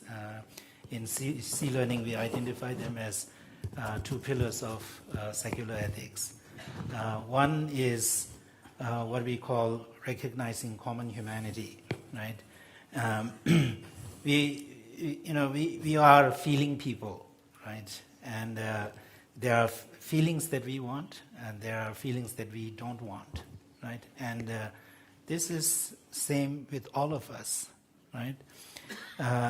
Desmond Tutu, Reverend Tutu, beautifully, captures that very succinctly in the Book of Joy.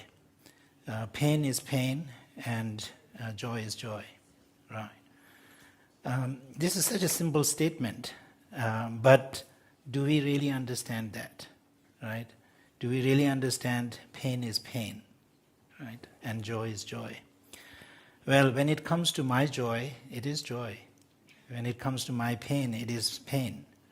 But when it comes to your pain, sometimes it's not pain for me, right? So I can ignore, sometimes even I cause.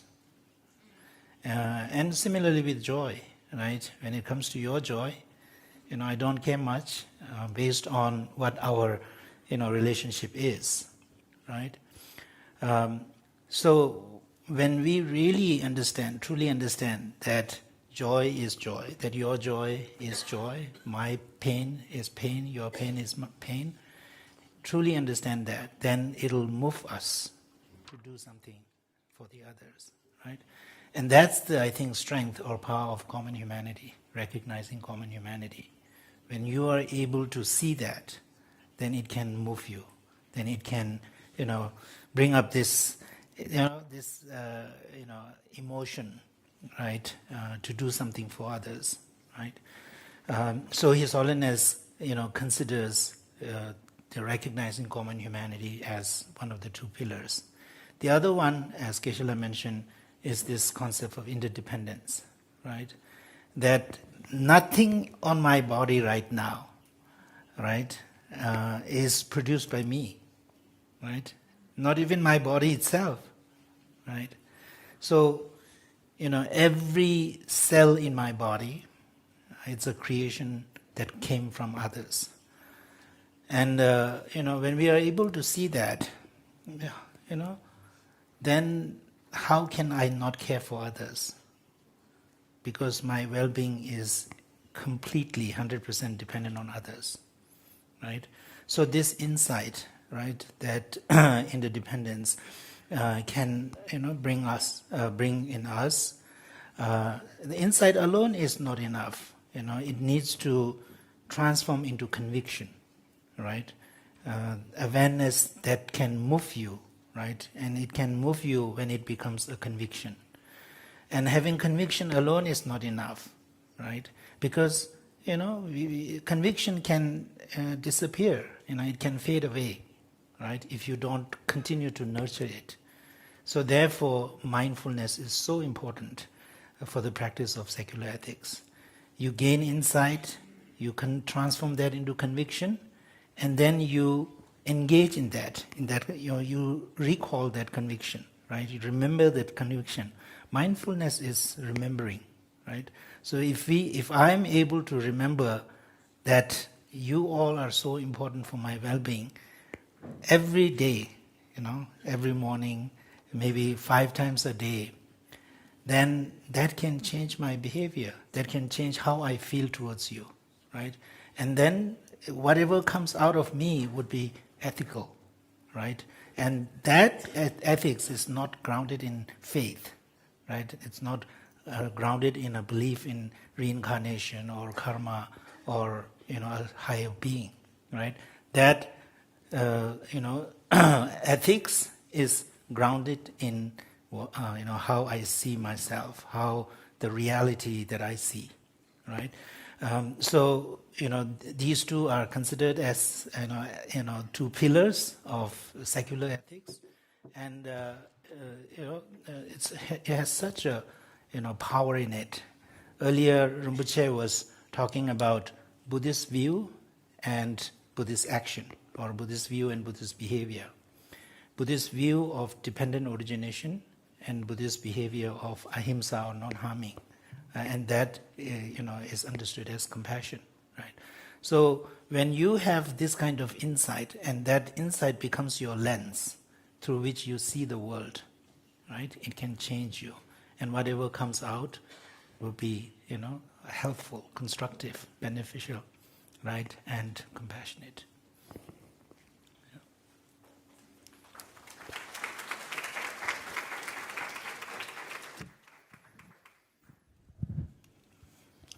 And in it that the message is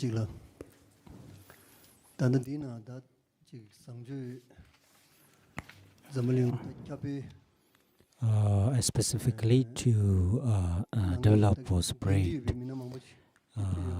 because we have gathered so many people. He's responsible to teach the secular ethics all around the world. This teaching or the education method shouldn't be same as our regular education system. So I think it is important for our facilitators or the educators of secular ethics should have the sense or qualities by themselves. They if they teach just by referring to books, it won't have a great effect. But if you teach this secular ethics or the ethics by embodiment or by practicing by yourself, it will be more effective.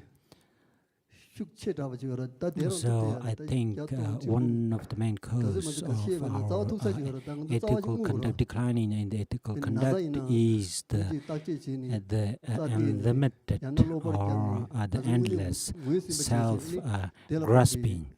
So, for instance, if we are sick, we need to take some diagnosis, and then we need to take medications. And I think if we can reduce the grasping or self-centered nature of yourself, if we can reduce this sense of selfishness. So if we cannot do this, it's really difficult to have ethical conduct. So if you cannot practice this, you cannot have an attitude, ability to teach or practice by self. I think that is the self-grasping is the root cause of declining in secular ethics or ethical conduct. So I think it's important for us to what can be done to improve this, or what can be done to reduce the selfish attitude.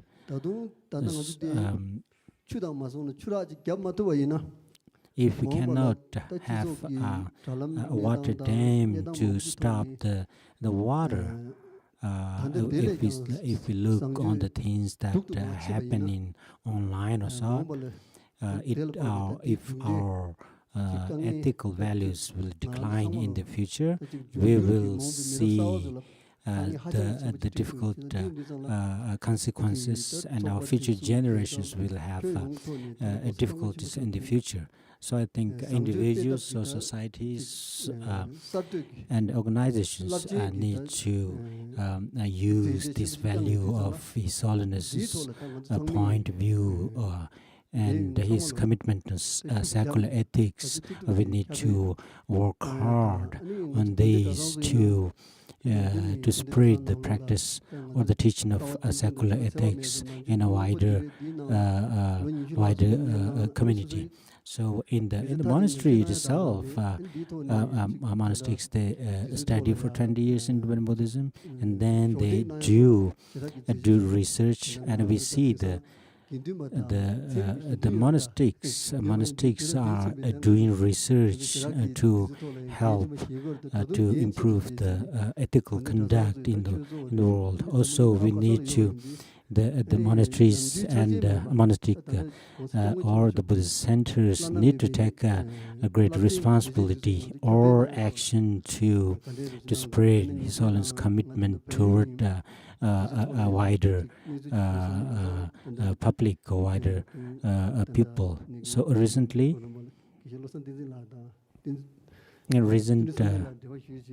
I have contacted Labsang Tenzin and Chun Sample to see a possibility of ways to spread, to improve secular ethics. I think everyone needs to check your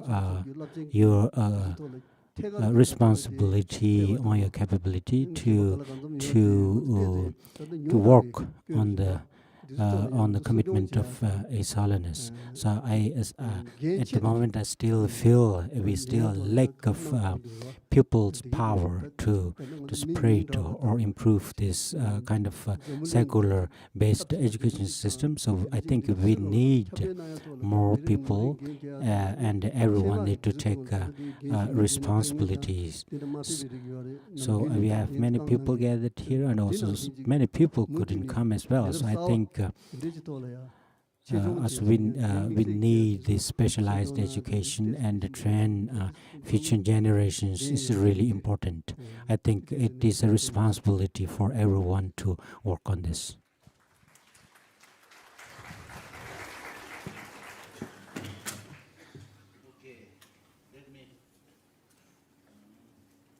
Hello. Yeah, let me have the concluding words. If you don't want to say anything. Please go ahead. Ari is waiting for me to conclude quickly. So,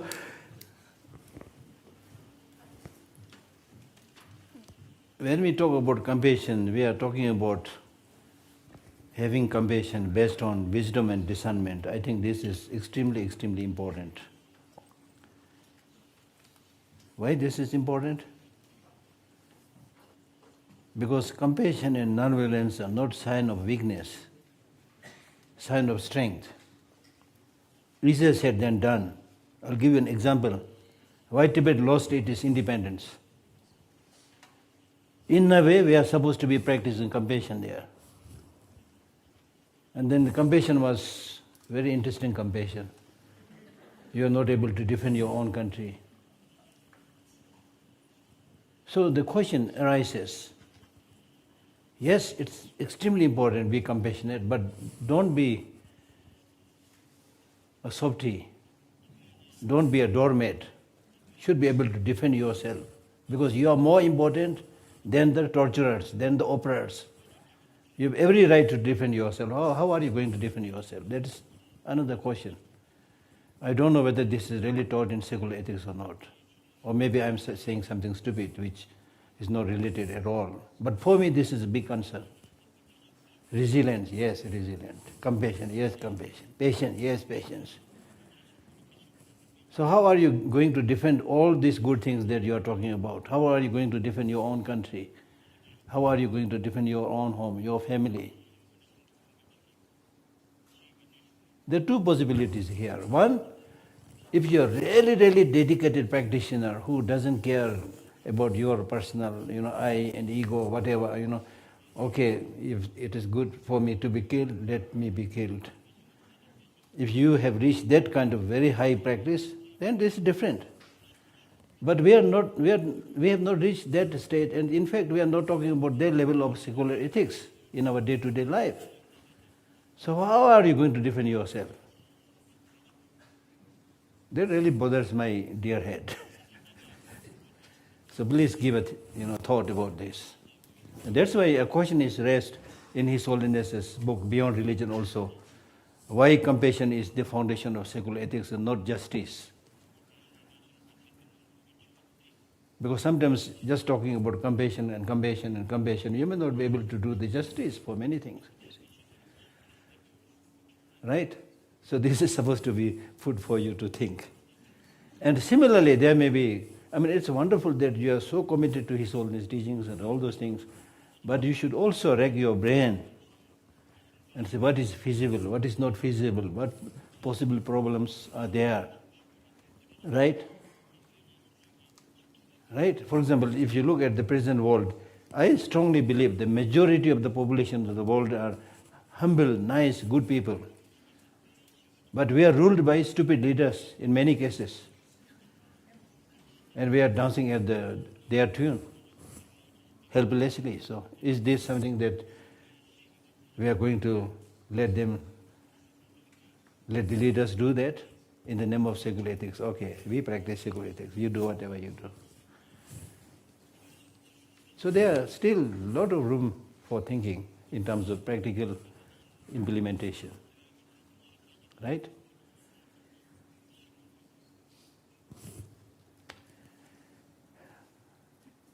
Action speaks louder than words.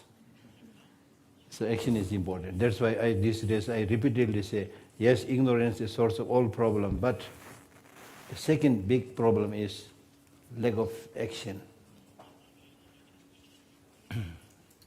Inaction is the problem.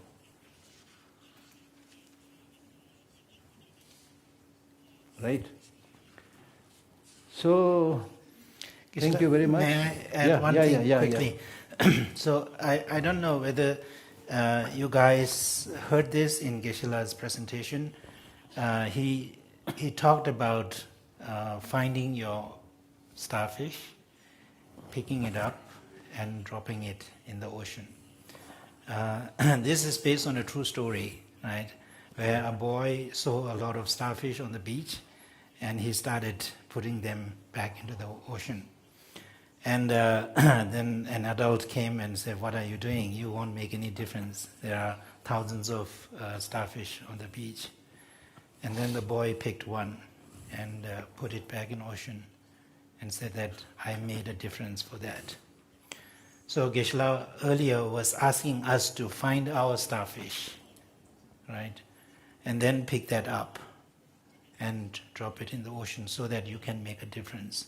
So what can we do in our life that can, be that can make a difference? And this is exactly what Geshe-la was saying, right? Action speaks louder, right? So we all have different capabilities. Based on our capability, if we could find something that we can do to benefit yourself and others, that's how we lead a secular, ethical life. That's how we live, a life that is beneficial for yourself and others. So I also want to entreat you to, find your own starfish and pick it up and then drop it in the ocean. Thank you. So I honestly feel that you are all very, very kind and good people, really, honestly. Otherwise you will not be here. You are not here doing some business. You are not here because Dharamsala is exceptionally beautiful. It's quite difficult to come. And even in Mangalore-Ganj area itself, very difficult to go up and down. So therefore, my conclusion is you are very, very good people. You are talking about secular ethics. But sometimes the good people, they talk about kindness, they talk about compassion, they talk about love. Don't take care of their health. What are you talking about? Really, so I entreat you, just like Sundrila did, take good care of your health.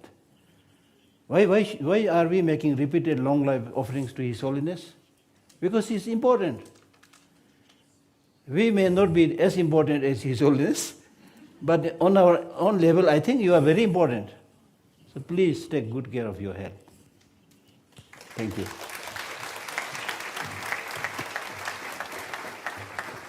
Thank you so much. And these are four of the greatest teachers that I personally know, and probably some of the funniest too. There's a lot of laughter in the room today. This was such a rich and thoughtful conversation on what is truly the foundation for so much of our work at the Emory Compassion Center. So thank you so much again to our speakers and panelists. And in the spirit of taking care of our health, let's have tea. You'll have tea wherever you had lunch. And please be back in your seat at 4 p.m. We're going to begin very promptly. We're a little behind schedule, but enjoy tea for the next 25 minutes. Thank you, Geshe-la.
We're going to begin in about 60 seconds, so please find your seat.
Okay, so as everyone is finding your seats, I'm going to begin just because we need to be on time this session. Thank you all for your patience, and I hope you enjoyed your tea break. And welcome back. So our next session is going to explore the theme of emotions. As His Holiness the Dalai Lama writes in Beyond Religion, we must seek to reduce the impact of the destructive potentials that are inherent within us. On the other, we must seek to enhance the positive qualities that also naturally exist within us. So this session will bring together perspectives from Buddhist philosophy, contemplative practice, and contemporary science to explore emotional awareness, resilience, well-being, and compassion. Tenzin, Geshe Lodo, he's here. Is he here? Is he here?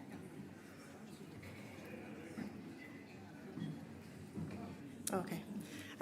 I didn't have eyes on our speaker, so I see him now. Okay, so with that, it's my pleasure to introduce Geshe Lodo Sangpo. Geshe Lodo Sangpo serves as director of the Science Center at Gaden Jangse Monastery Monastic College and is actively engaged in contemplative science research, including studies on Tukdom and lucid dreaming. He's also deeply involved in advancing science education within the monastic community through the Emirate Tibet Science Initiative. So please join me in welcoming Geshe Lodo Sangpo.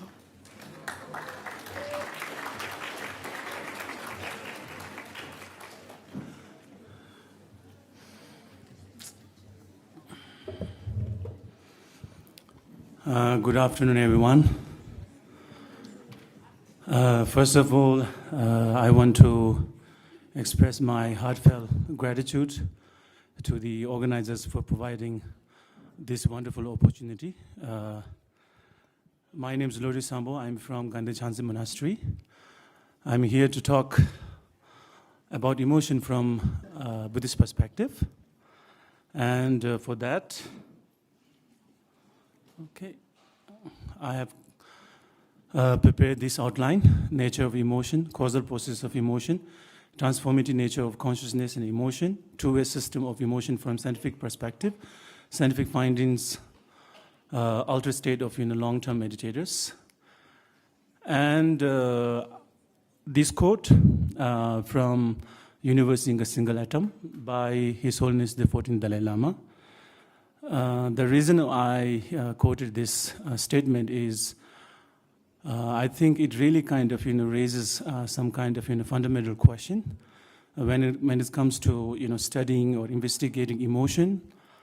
Can really scientists or neuroscientists able to have a comprehensive sort of the understanding of emotion through just kind of the observing merely on the neurological sort of process or the chemical that associated with certain kind of experiences of emotion.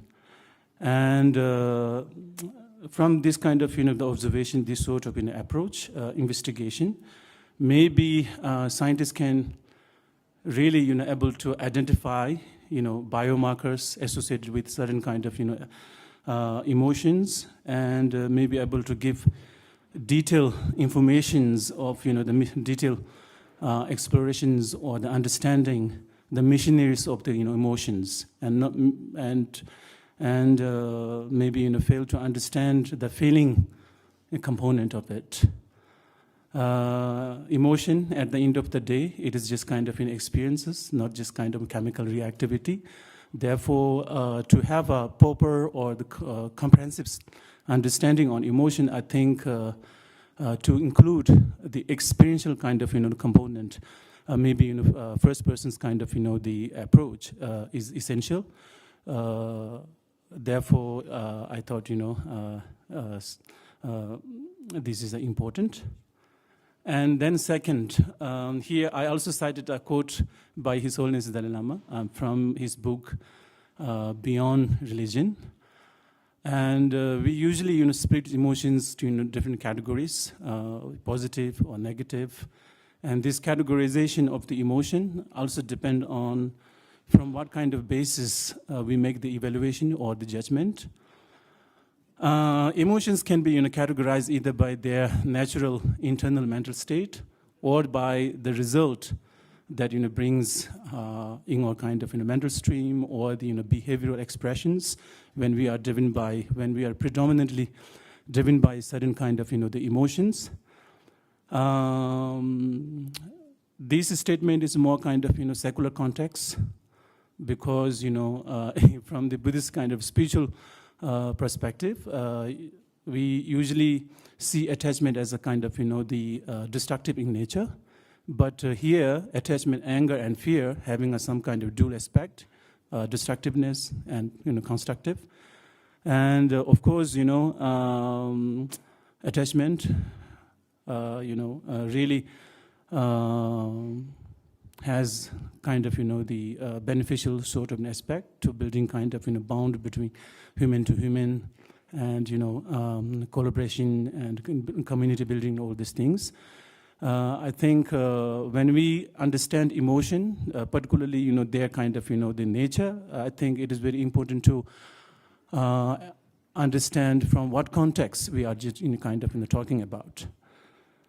And then my primary focus of this presentation is on this one, this and the next 2 or 3 slides. So this stanza from Mula Madhyama Karika by Nagarjuna, Indian great scholar. This line actually speaks about the causal process of afflictive emotion as well as their nature. And if we just try to tease out the causal, psychological kind of chains of causes involved in generating some kind of, the emotions, we can, break it down into, several sort of, the elements or the categorizations. First,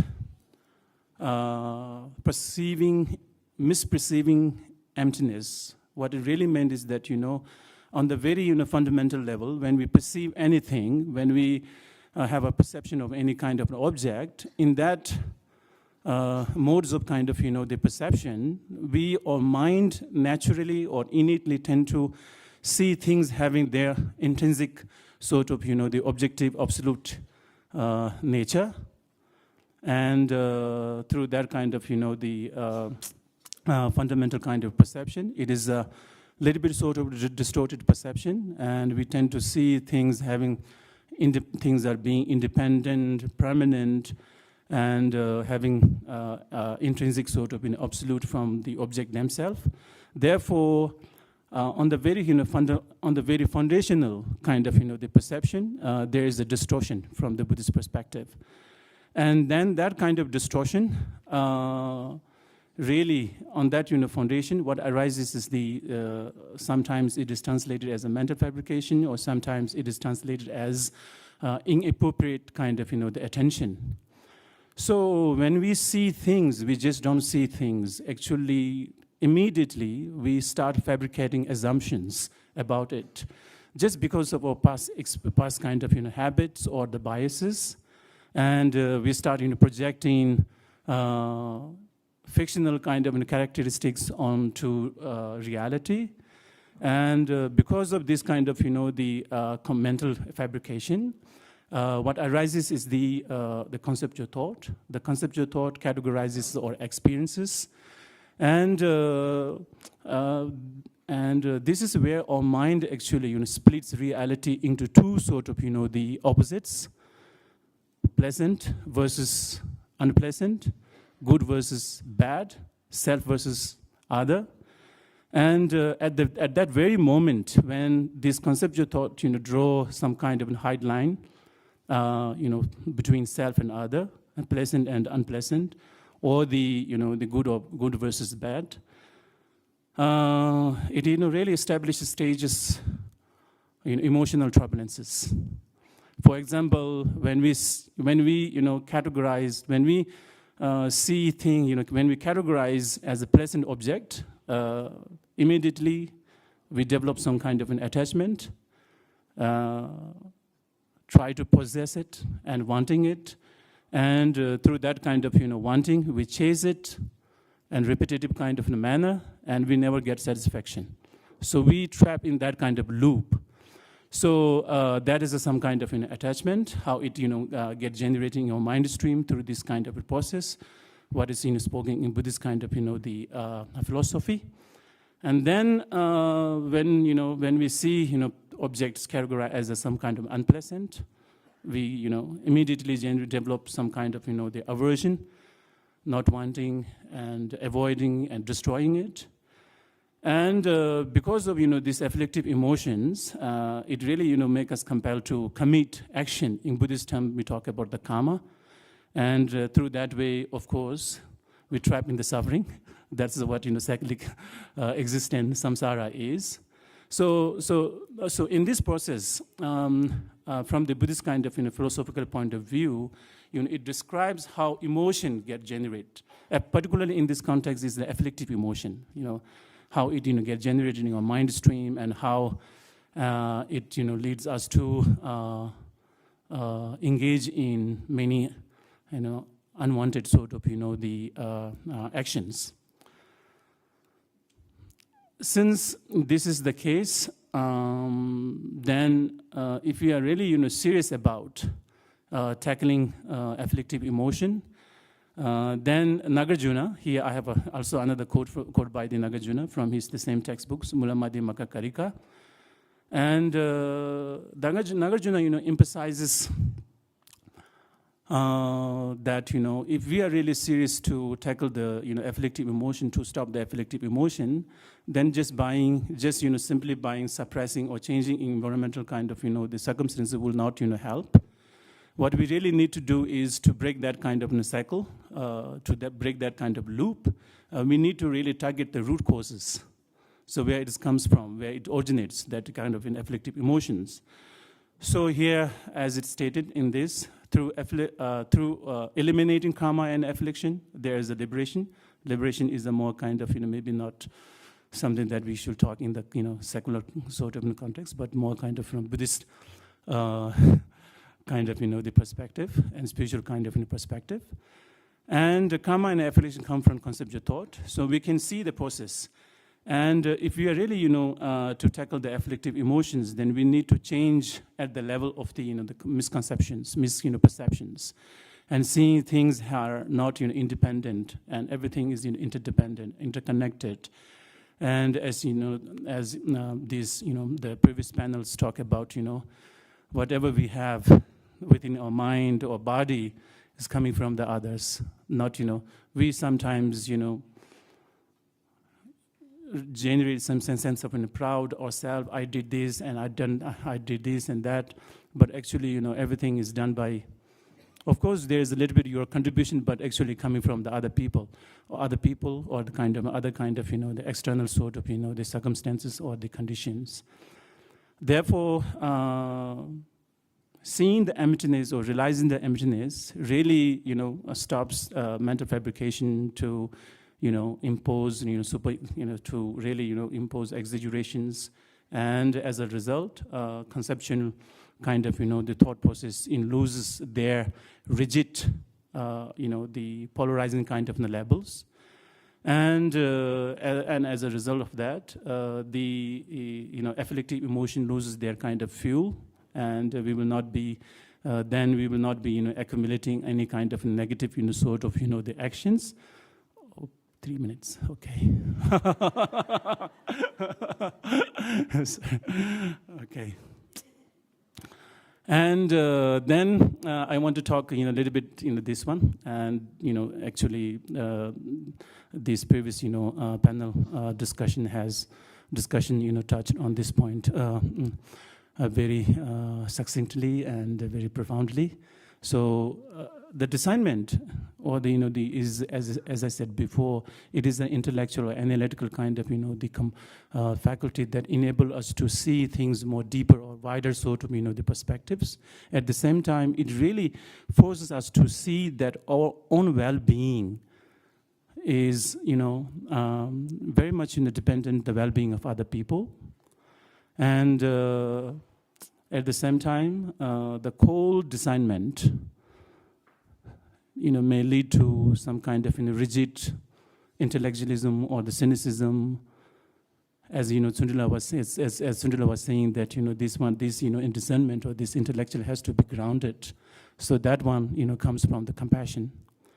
So compassion actually act as a solvent for ego, and it really give us some kind of motivation or emotional kind of driving forces to enhance our to enhance our capacity for social services. Therefore, compassion, in one sense, it really gives purpose to our designment, and it really it really ensures our designments really use for building bridge, community, not walls and barriers.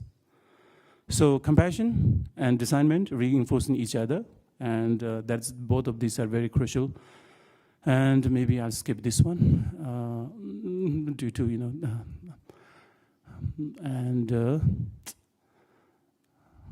okay. And I will say a little bit on this. So this, from the scientific, understandings on emotion, back in time, scientists used to think that, the subcortical brain region is the, brain part where emotion get generated, but the kind of, scientific understanding, is that, the cognitive part, plays a lot of important roles in terms of, generating emotion.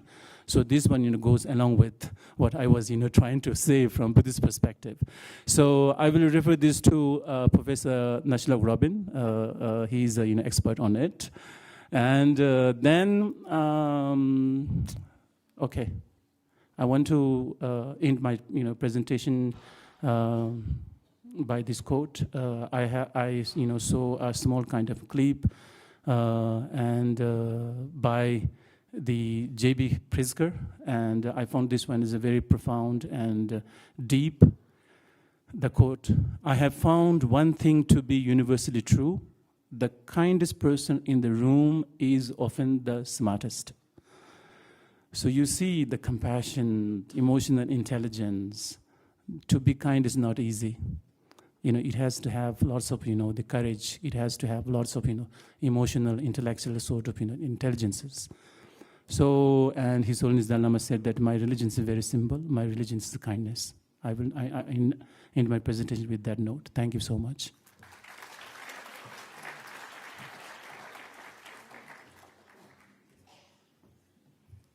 Thank you, Geshe-la. Our next presenter is Dr. Robin Nesslock. Dr. Nesslock is the Julian Frank Cohen Family Professor of Social Sciences and Director of Clinical Psychology and Clinical Training at Northwestern University. His research examines the brain systems involved in emotion and their relationship to both mental and physical health. He's co-director of the ETSI Research Training Program and of the Research Advisory Council for the Compassion Shift Initiative at Emory University. So please join me in welcoming Dr. Robin Nesslock.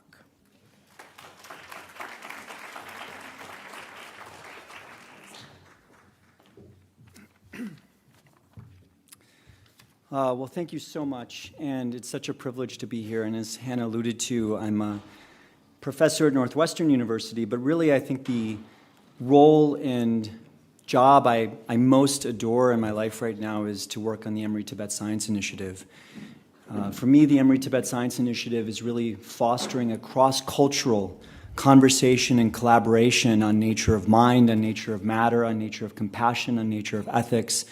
And I just want to give a deep bow of gratitude to all of the monastic scientists who are here, who are part of the ETSI program, the ETSI team, to His Holiness and Geshe Lobsang for their vision in implementing and creating this ETSI program, to Setan Dokor for her incredible amount of commitment to this conversation, and to my partner, my co-director, Professor Nicole Gerardo, and I will take every chance I get to say that Nicole is the best educator I've ever worked with. So it's a privilege to work with all of you.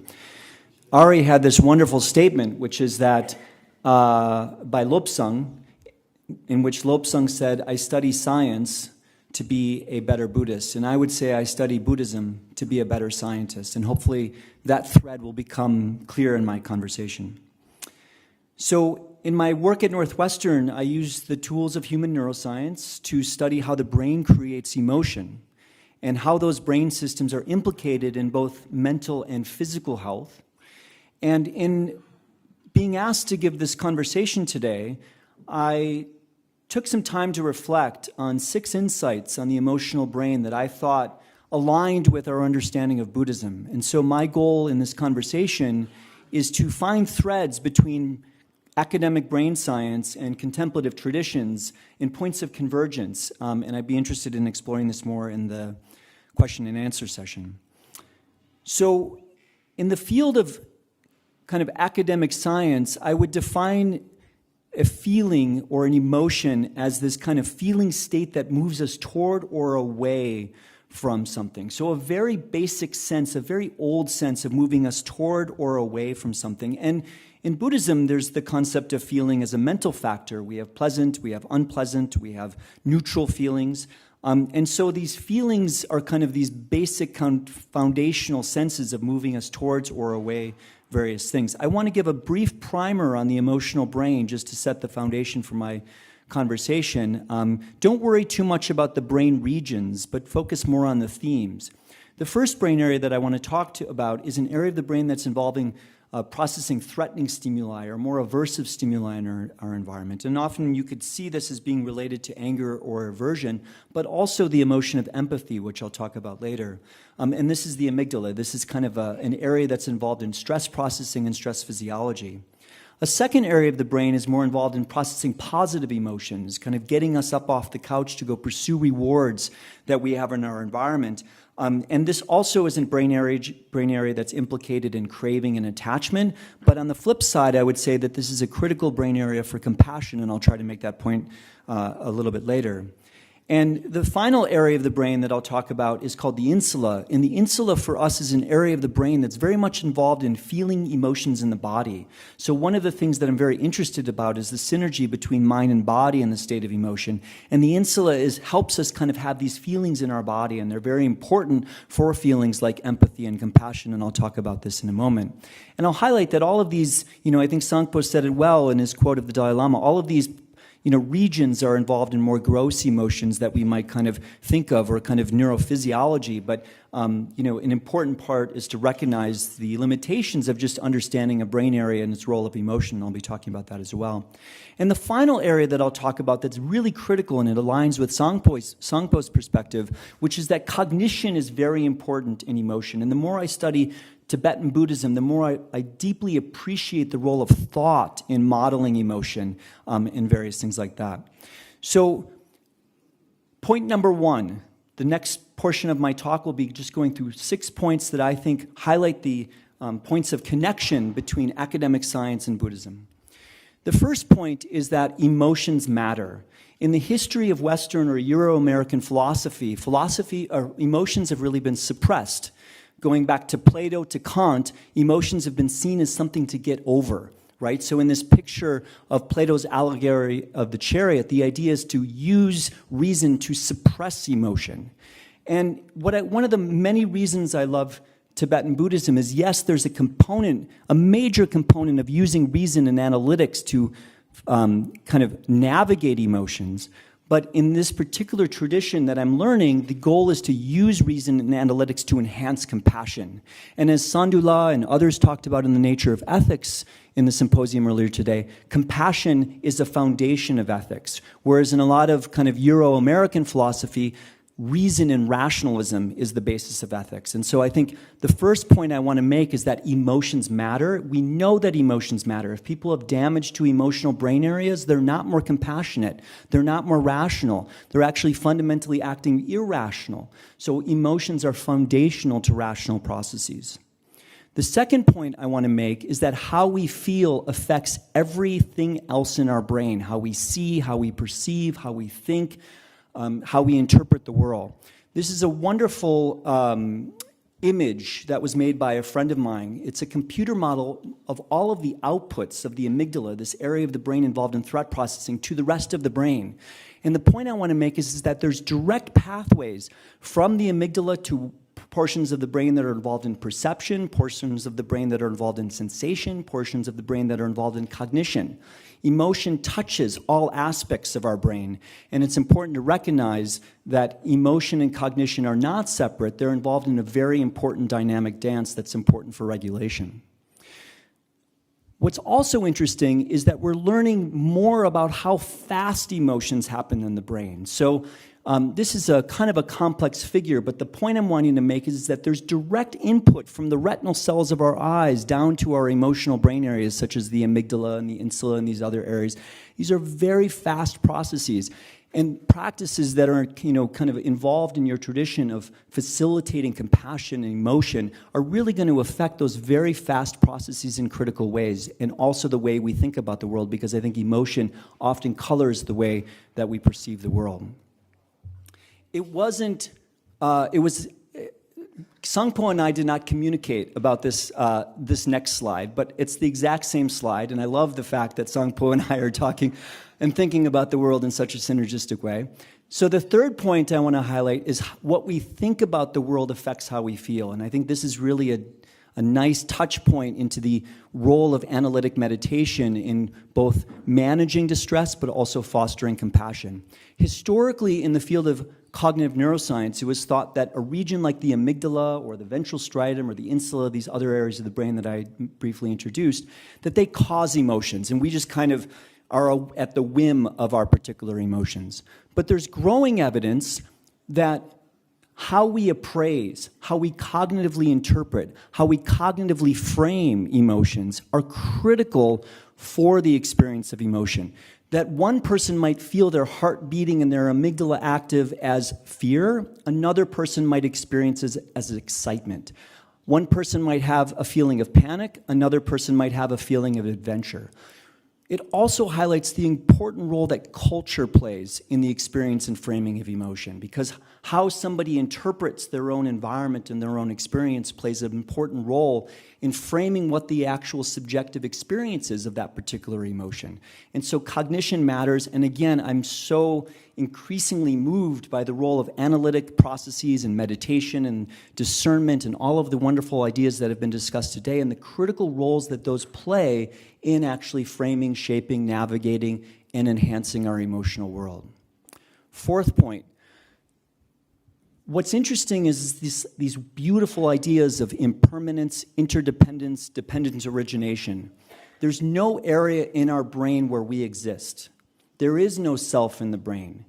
Who we are is an emergent property from a neuroscience perspective of these kind of neuronal processes. You can't localize it. We talk about social relationships and other relationships as being critical. It's the same logic in the brain. In the brain, it's all about relationships. And what we experience as a particular emotion is often very complex and involves multiple different brain areas communicating with each other. So let me give you an example of the journey from empathy to compassion from the perspective of kind of affective neuroscience.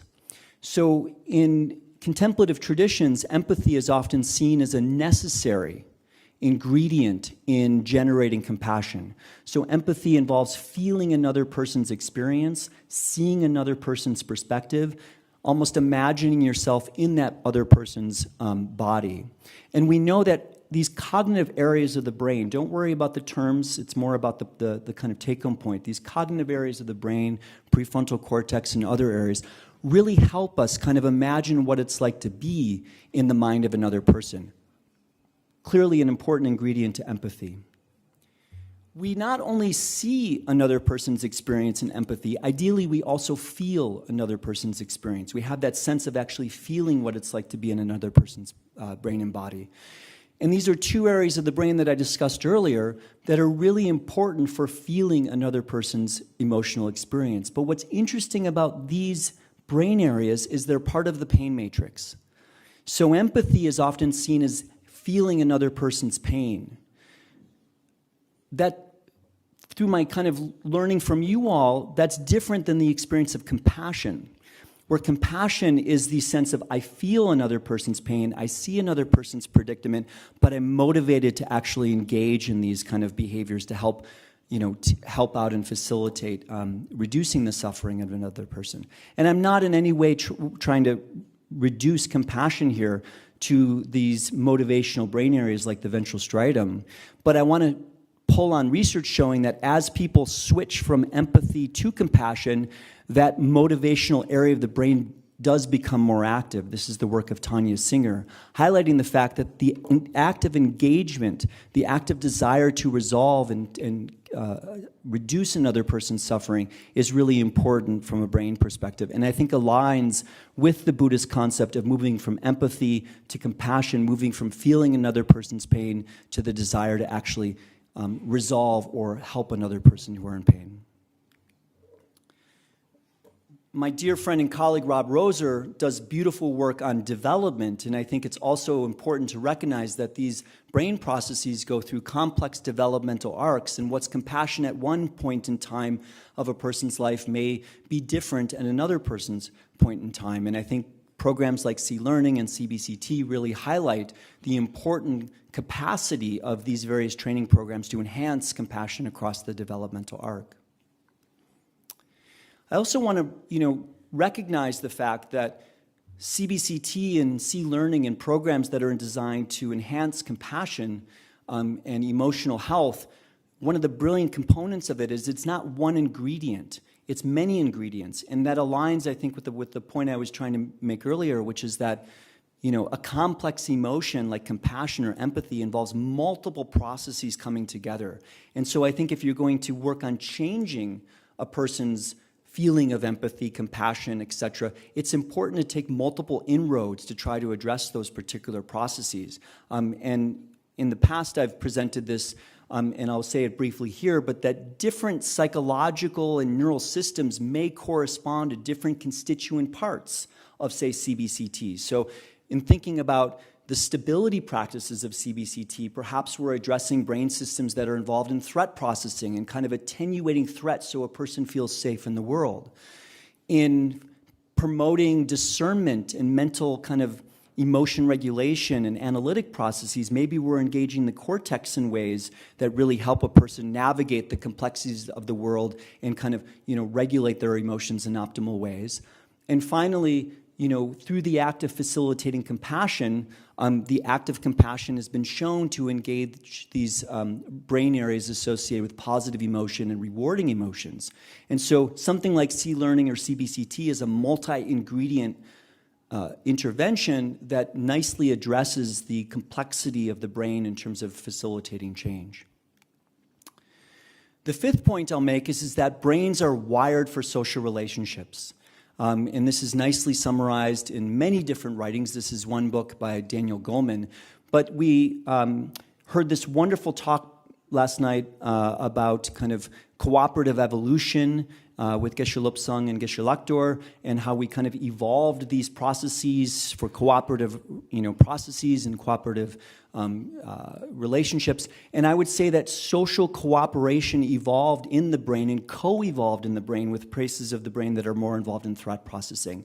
And I think we actually have a kind of obligation now at this point in our evolutionary arc to engage those brain systems to facilitate compassion. I'll just give you one study that highlights the importance of social relationships in kind of co-regulating pain. This was a study in which two people had an EEG cap on. So an EEG cap is a cap that can measure brain activity.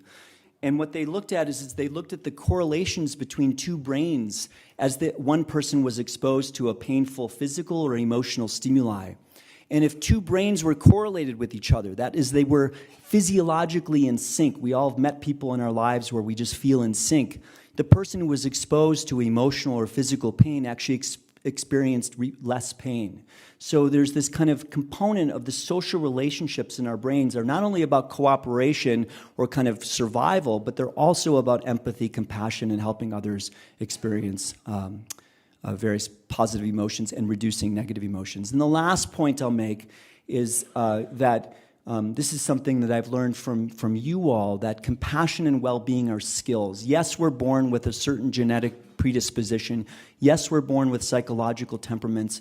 But I think there's growing evidence in the science community and 2,500 years of history in Buddhism highlighting the fact that we have much more control over our psychological self than we think we do. And we can train skills and enhance brain function. And this is a nice study showing that an individual who went through a compassion training program or individuals who went through a compassion training program experienced an increase in that ventral striatal reward-related brain function. And they were more likely to engage in these various types of compassionate behavior. And the final point I'll make is pulling on this wonderful book by the philosopher Peter Singer, which is that yes, we evolved these cooperative brain systems to navigate our in-groups, but we're now in a position where we can expand the circle and increasingly include more and more people in the in-group. And through the practices of Tonglen and compassion meditation, I think you all are also showing the world about how we can expand the circle of compassion, engage these positive brain systems to create a better world. So here's a brief summary of my 6 insights of the emotional brain, and thank you so much.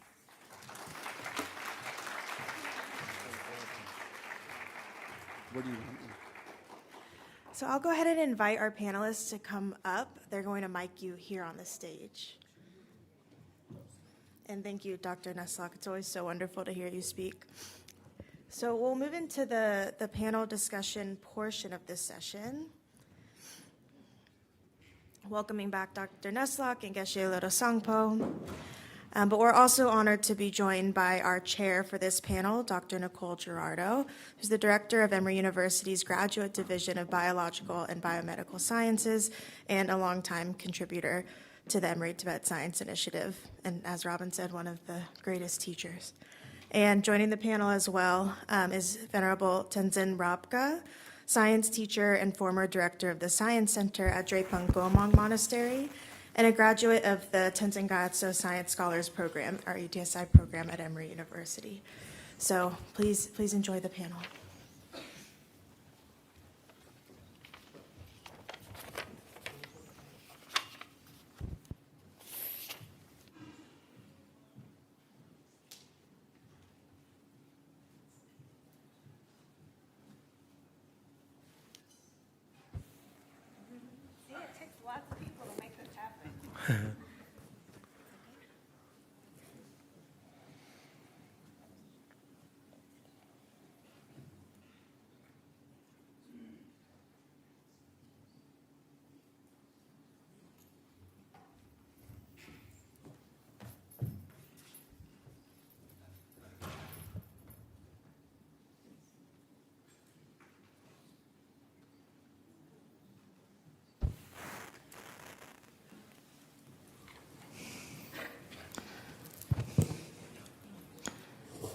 Good. Okay. That's loud. Thank you so much for being here, and it is an honor to be here with these lovely people who are scientists and scholars who are very inspiring to me. Our goal here is to talk about emotions, but I will also say that there's a lot of intersection here with the Emory Tibet Science Initiative, all of whom are contributors, and all of us have benefited from it. So we'll talk a little bit about that as well. So to get started, I thought we'd talk a little bit about some of the definitions that came up, because I think sometimes these words matter in the dialogue between Buddhism and science. So one thing that came up was this idea of positive emotion versus negative emotion. And so I'll turn it to, I have no idea if this is working. I'll turn it to Robin to just give a brief, like, what an academic scientist would sort of define and maybe give an example of each so that we're sort of on the same page, yeah? Yeah. So I think in the kind of academic science world, the idea is that emotions evolved to allow us to navigate older challenges in our development, our evolutionary history. And so there's a priority placed on this push-pull component of emotion, so that emotions are about moving us away from certain stimuli or moving us towards certain stimuli. And so I think that's a very overly simplistic component or definition of emotion, and that we can build on top of that. But ultimately, from that perspective, emotions are about kind of facilitating approach versus withdrawal, or what is often called freezing behavior, which is kind of staying in place and navigating our environment. And so, and then clearly what happened is that we grew more complexity and various other things like that. And so now I think we're in a place where we would consider emotions to be really a whole brain and maybe even a whole body process of, feeling states, cognitions, physiology in the body, all designed to kind of help us best navigate the world we're in. And one kind of, aspect of emotion that is taking a priority is this idea that we're looking for a feeling state that's optimal to the situation we're in, and even a neutral psychological space, I think I would consider to be an emotion, because it's the body and brain trying to find the optimal feeling state to navigate the environment that it's in. Now, that's a fairly bland definition of emotion. I think what's beautiful about Buddhism is the idea that we can foster certain types of emotion to facilitate compassion and the concept of ethics and justice.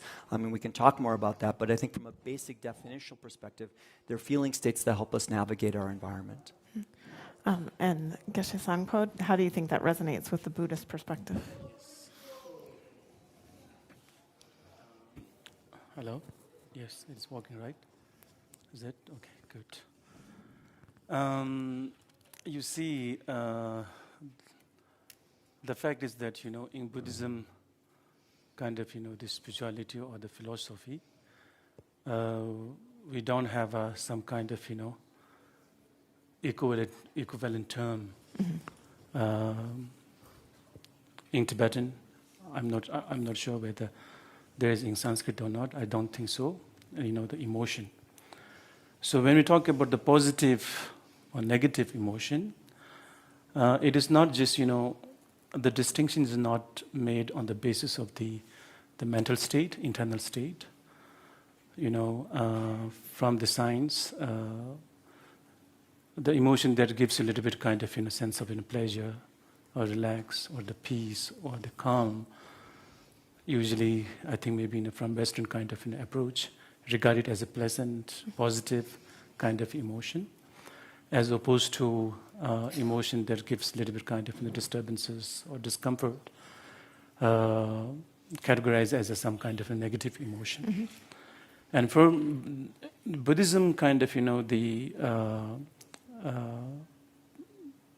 perspective, the distinction is made on the result, what it brings about. When we are very much kind of, driven by attachment or the other kind of an afflictive emotion, and these sort of an afflictive emotion, when we are overwhelmed or are predominantly driven by this afflictive emotion, the result that we get is, more kind of a negative. It doesn't really enhances or the increases of overall well-being. And because of that, these afflictive emotions are regarded as some kind of, negative.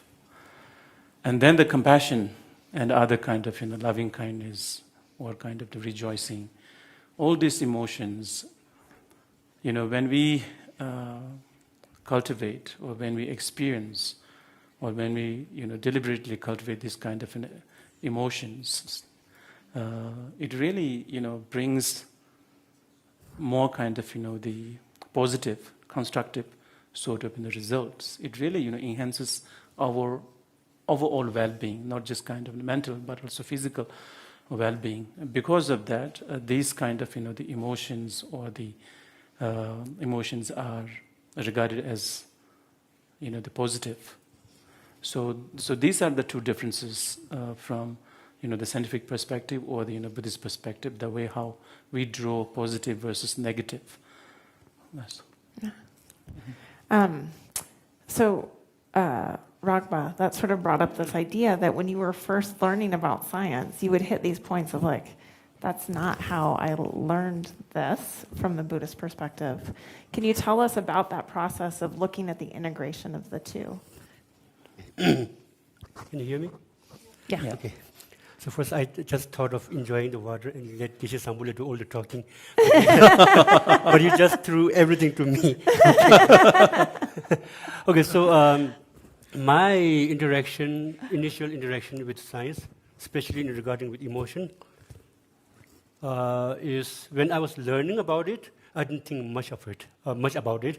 But when it comes to me to teach about emotion, especially the year 4th neuroscience to the monastics, I also have to think about the Buddhist philosophy when we teach to the monastics. And then when I also have, because we teach in Tibetan, I need to know a specific word so that it does not make the students misunderstand what science actually talks about. So for that, I also have to understand it much better. So maybe some of the professors here may remember me coming to them talking about the year 4 textbook, like Dr. Michael and Jeremy knows that, right? So so for me, when talking about teaching about it and then thinking about it, what I've understood as a scientific explanation of emotion is more like a reaction to a specific, what do you say? Like a specific stimulus. So when you talk about a reaction to a specific stimulus, it's either a positive reaction or a negative reaction. They cannot be a neutral reaction. So that's also one thing, because in Buddhism we have like positive, negative, and neutral.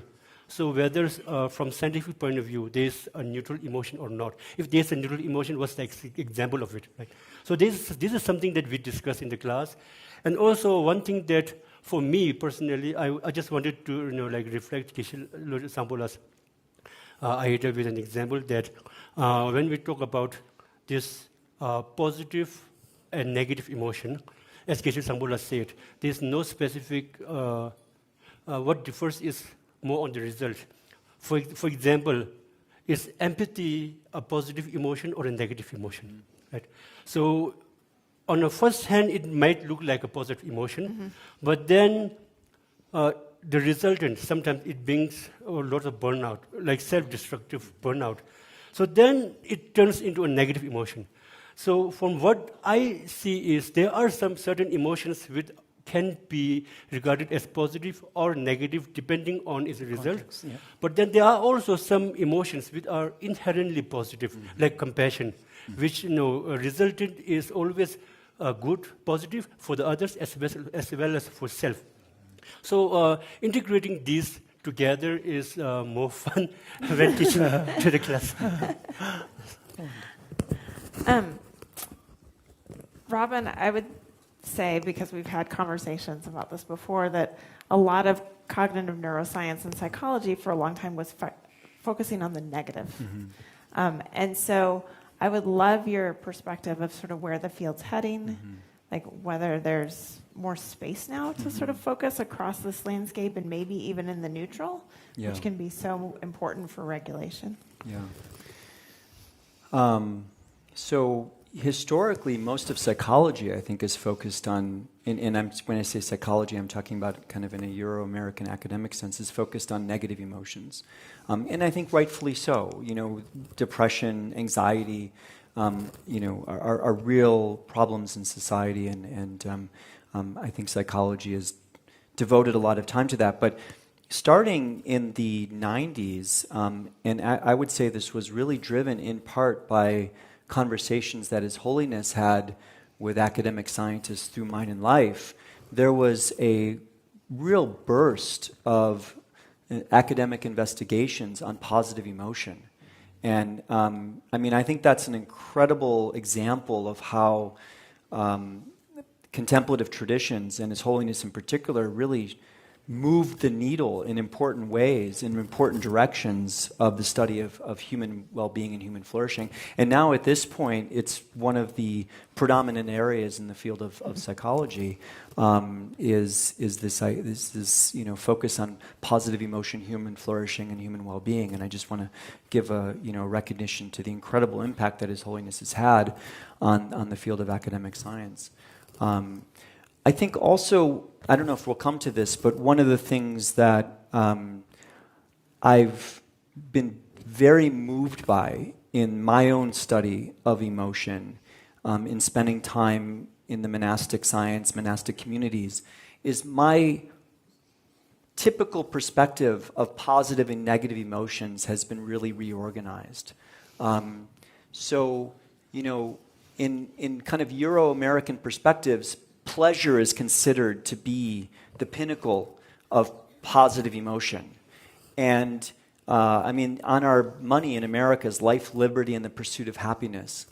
And through conversations with, over the years, now 7 years that I've been working so closely in ETSI, I've had these moments where shame is seen as a positive emotion and pride is seen as a negative emotion. And that really reorganizes for me, and that's deeply impacted my perspective as an emotion scientist, to show the relativity of positive and negative, that it really depends on the context with which the mind is in and how it interprets those physiology or these kind of feeling states.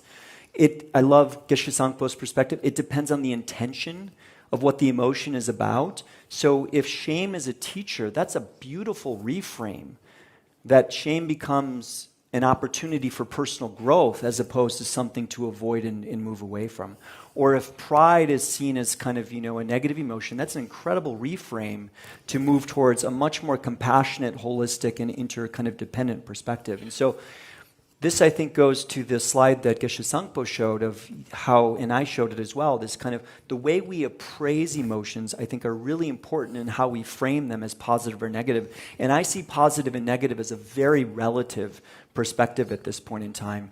And I'm deeply grateful to the Buddhist community and your community for really helping me kind of reorganize how I view emotions, from simple good versus bad, pleasure, pain, to how do these states actually help facilitate a better world. And sometimes really challenging emotions become the exact thing we need in the moment to facilitate our own psycho-spiritual development. Great. So that brings me to sort of think about, you brought up the idea of appraisal. Yeah. And that's definitely a huge part of the Buddhist training. And there's also this idea in sort of the scientific literature of emotion regulation. Mm-hmm. So let's talk a little bit about emotion regulation. Just want to sort of briefly define. Yeah. So, first of all, I'll clearly define a little bit more of a term, and I probably should have done this at the beginning. And Ragpa, I think, made the perfect point. Emotions are typically viewed as very fast. So they're in kind of academic worlds, not to say that's right or wrong, it's just, emotions are momentary responses to internal or external stimuli. Feelings are typically defined as lasting minutes to hours, kind of a more extended feeling state. Moods are hours to days to weeks. So and I'm not saying this is right or wrong, but in my world, if you're talking about emotion, you're talking very fast. Feelings are a little bit more longer, and moods tend to be, weeks to months. Balancing the generation of emotion is the recognition that we're always looking for that optimal kind of emotional feeling state to navigate the world we find ourselves in. And so emotion regulation simply means the mind's capacity to increase, decrease, or maintain a particular emotion to best navigate the situation we find ourselves in. And that's typically what's the word I'm looking for? That's typically kind of initiated more by those cortical, the prefrontal cortex, where the brain, both consciously and unconsciously, is trying to find that optimal sweet spot. So a big part of CBCT, or one component of it, is this like sort of stepping back and recognizing like I need to decide how to respond to this. So can you tell us a little bit about sort of the Buddhist perspective of regulating emotions or just appraising and then coming to a decision? Yes. So from the Buddhist perspective, of course, if you just look through the from the philosophical standpoint, or from the kind of the instructions to handle, cope with afflictive emotions, and most of these teachings, the goal is to really, in secular context, of course, we can say to gain growth, inner kind of flourishing, and for the emotion kind of regulation, and for example, the appraisal. So when we see, so I just tried to give an example how perception, really mistaken perception really give rise to certain kind of the afflictive emotions. So the example given in the textbook is more like in the night, maybe like in the late sort of the evening, if you see the rope coil like the way snakes do, in that very at that very moment when you see it, you just see it as a snake. And that kind of a kind of the conception or the perception automatically generate some kind of fear in our mind stream, and just to move back. And just right after seeing that as a rope and not as just kind of a snake, and the emotion that we the emotion that can just kind of burst in our mind stream automatically goes down.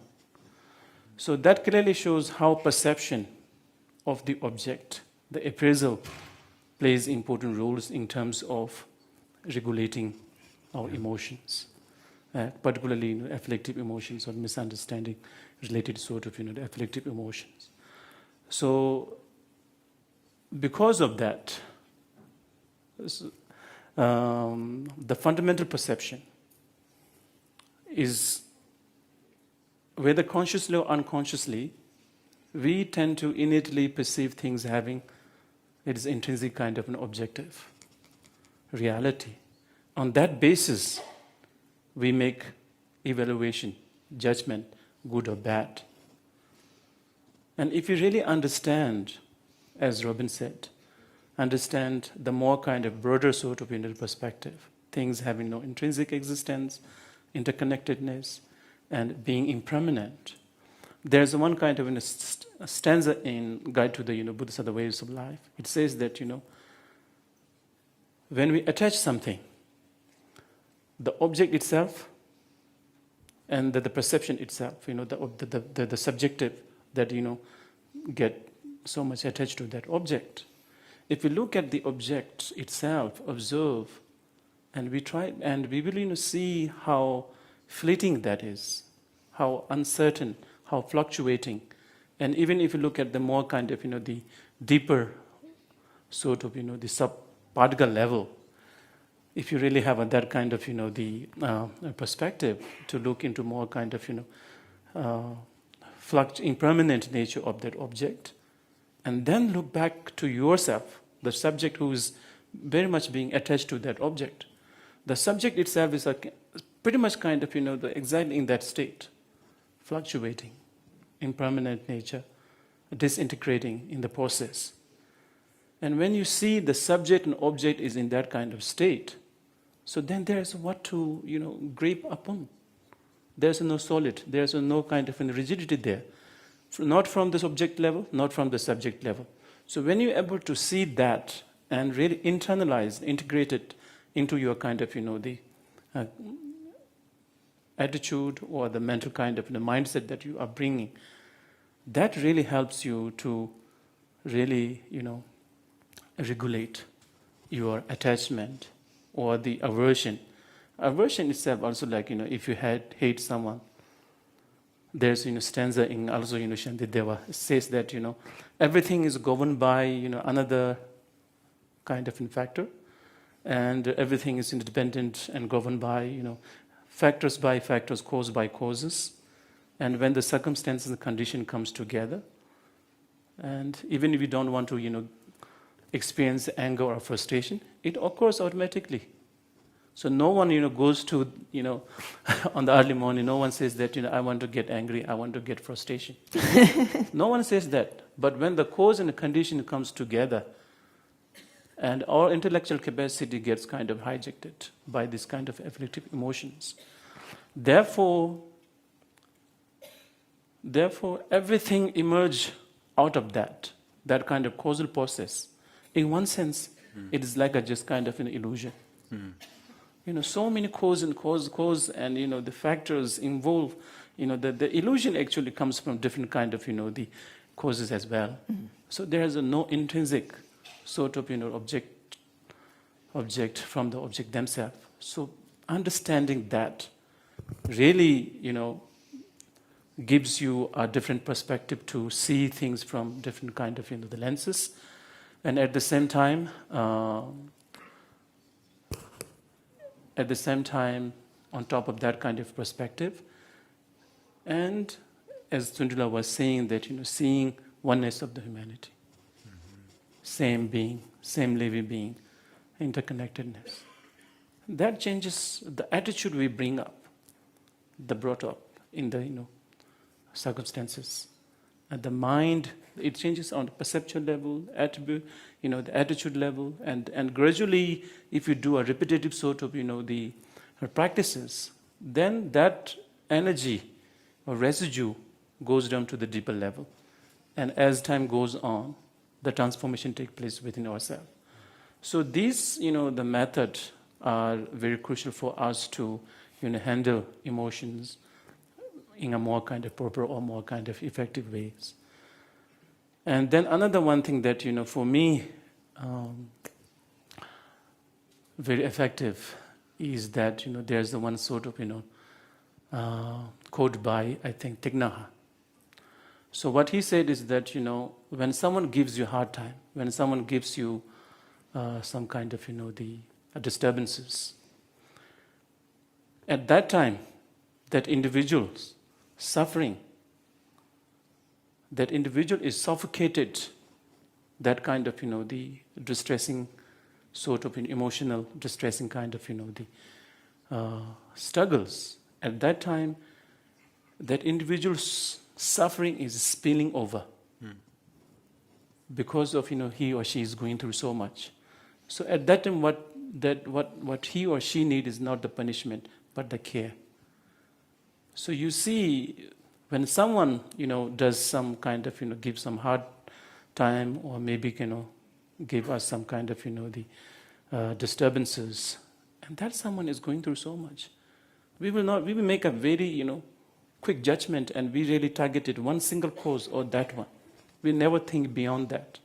What kind of circumstances, or what kind of factors, what kind of, the social pressure, or many factors, the many facets of, the circumstances plays shaping, in terms of shaping their kind of a mindset. So if you really able to, look things from that kind of, the angle, then you will be able to really take their, anger more proper way.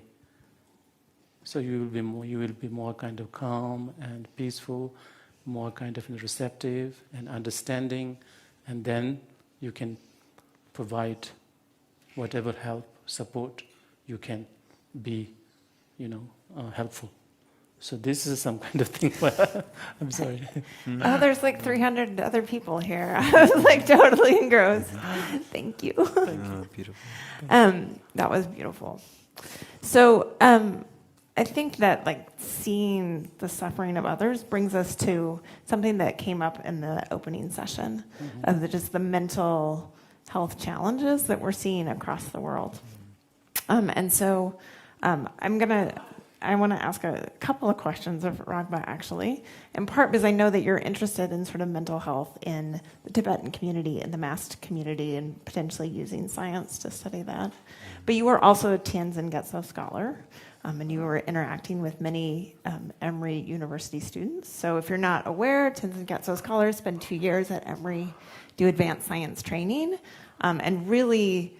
amazingly, Emory students really build up a peer network around them to support them and teach them, but the Tenzin Gyatso scholars also give so much back. So in thinking about sort of this emotional suffering of others and being at an American university, what do you think are some of the things that you either brought or sort of lessons that you think would be most helpful for those students? So this is one question that was asked multiple times when we were at Emory, because when we were at Emory, when we go to the school and to the classes, most of the time we go in bunch, like just there, and the students normally see us all in red, and most of the time they're just smiling and laughing at each other. And some of the students just later on told me that, even though you are taking the exams and things like that, but still, you don't look distressed. So, what is the main reason for you to being so laid back, despite all the taking the assignments and doing everything? One thing that I didn't tell them is that our exams at Emory doesn't matter. Otherwise, that might be a big problem. But anyway, it's the same exam. Like, actually, in the monastery, we take exams, right?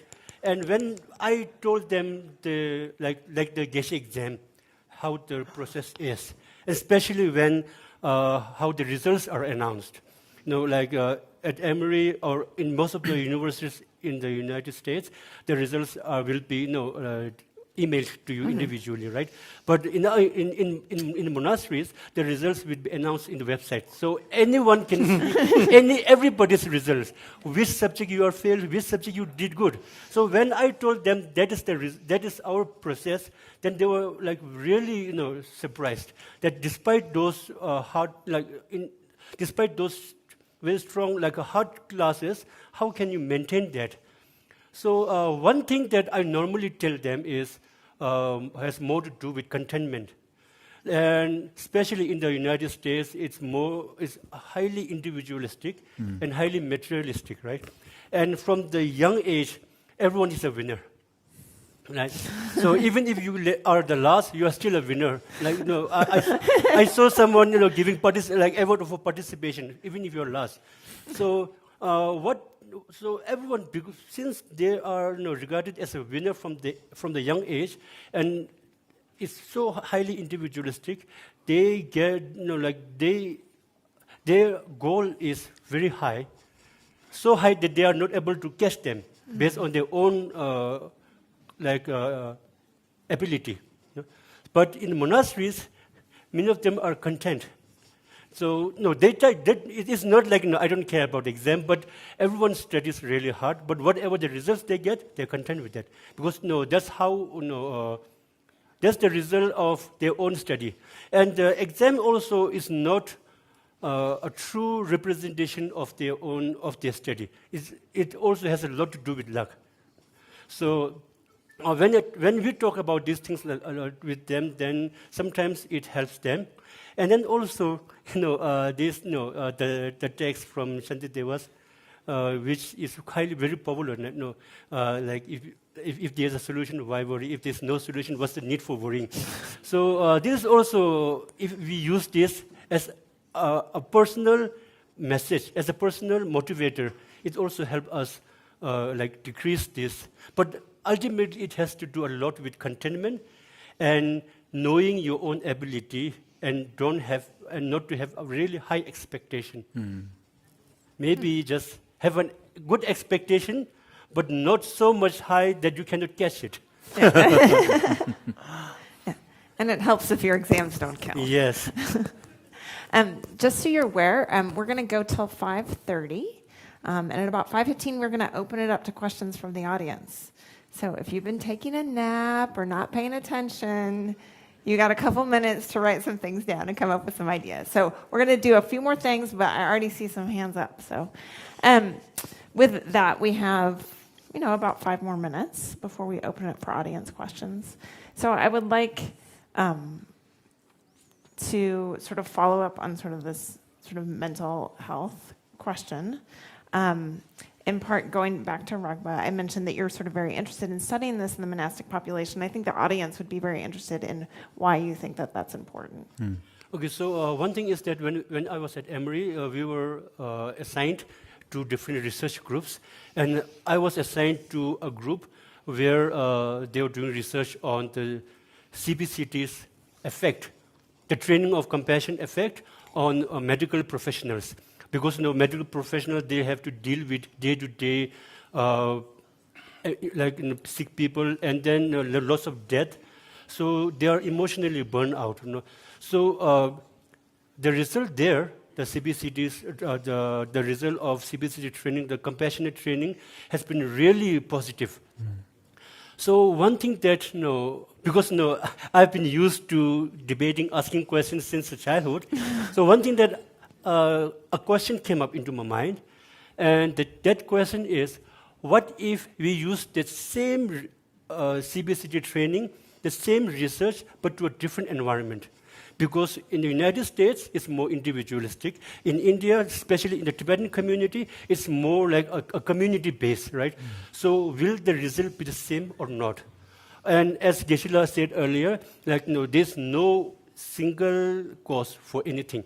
Everything that arises is because of multiple causes. So if we do the same CBCT training to a monastic community and do the same research, will the result be the same or not? Does it have to do with different, culturally different, or does it have to do with in Tibetan community we normally say it's a karma, so so is it because of that? So it can be because of multiple issues, right? And also, we may be, if we do that research, one thing is that in Tibetan community, that mental health is not that much seen as, mental health in the sense is not that much seen as a serious issue. One thing has to do with, it's actually not that really a big issue as compared to Western countries, right? But another thing is, even though it's not that as a serious, but still it is an issue.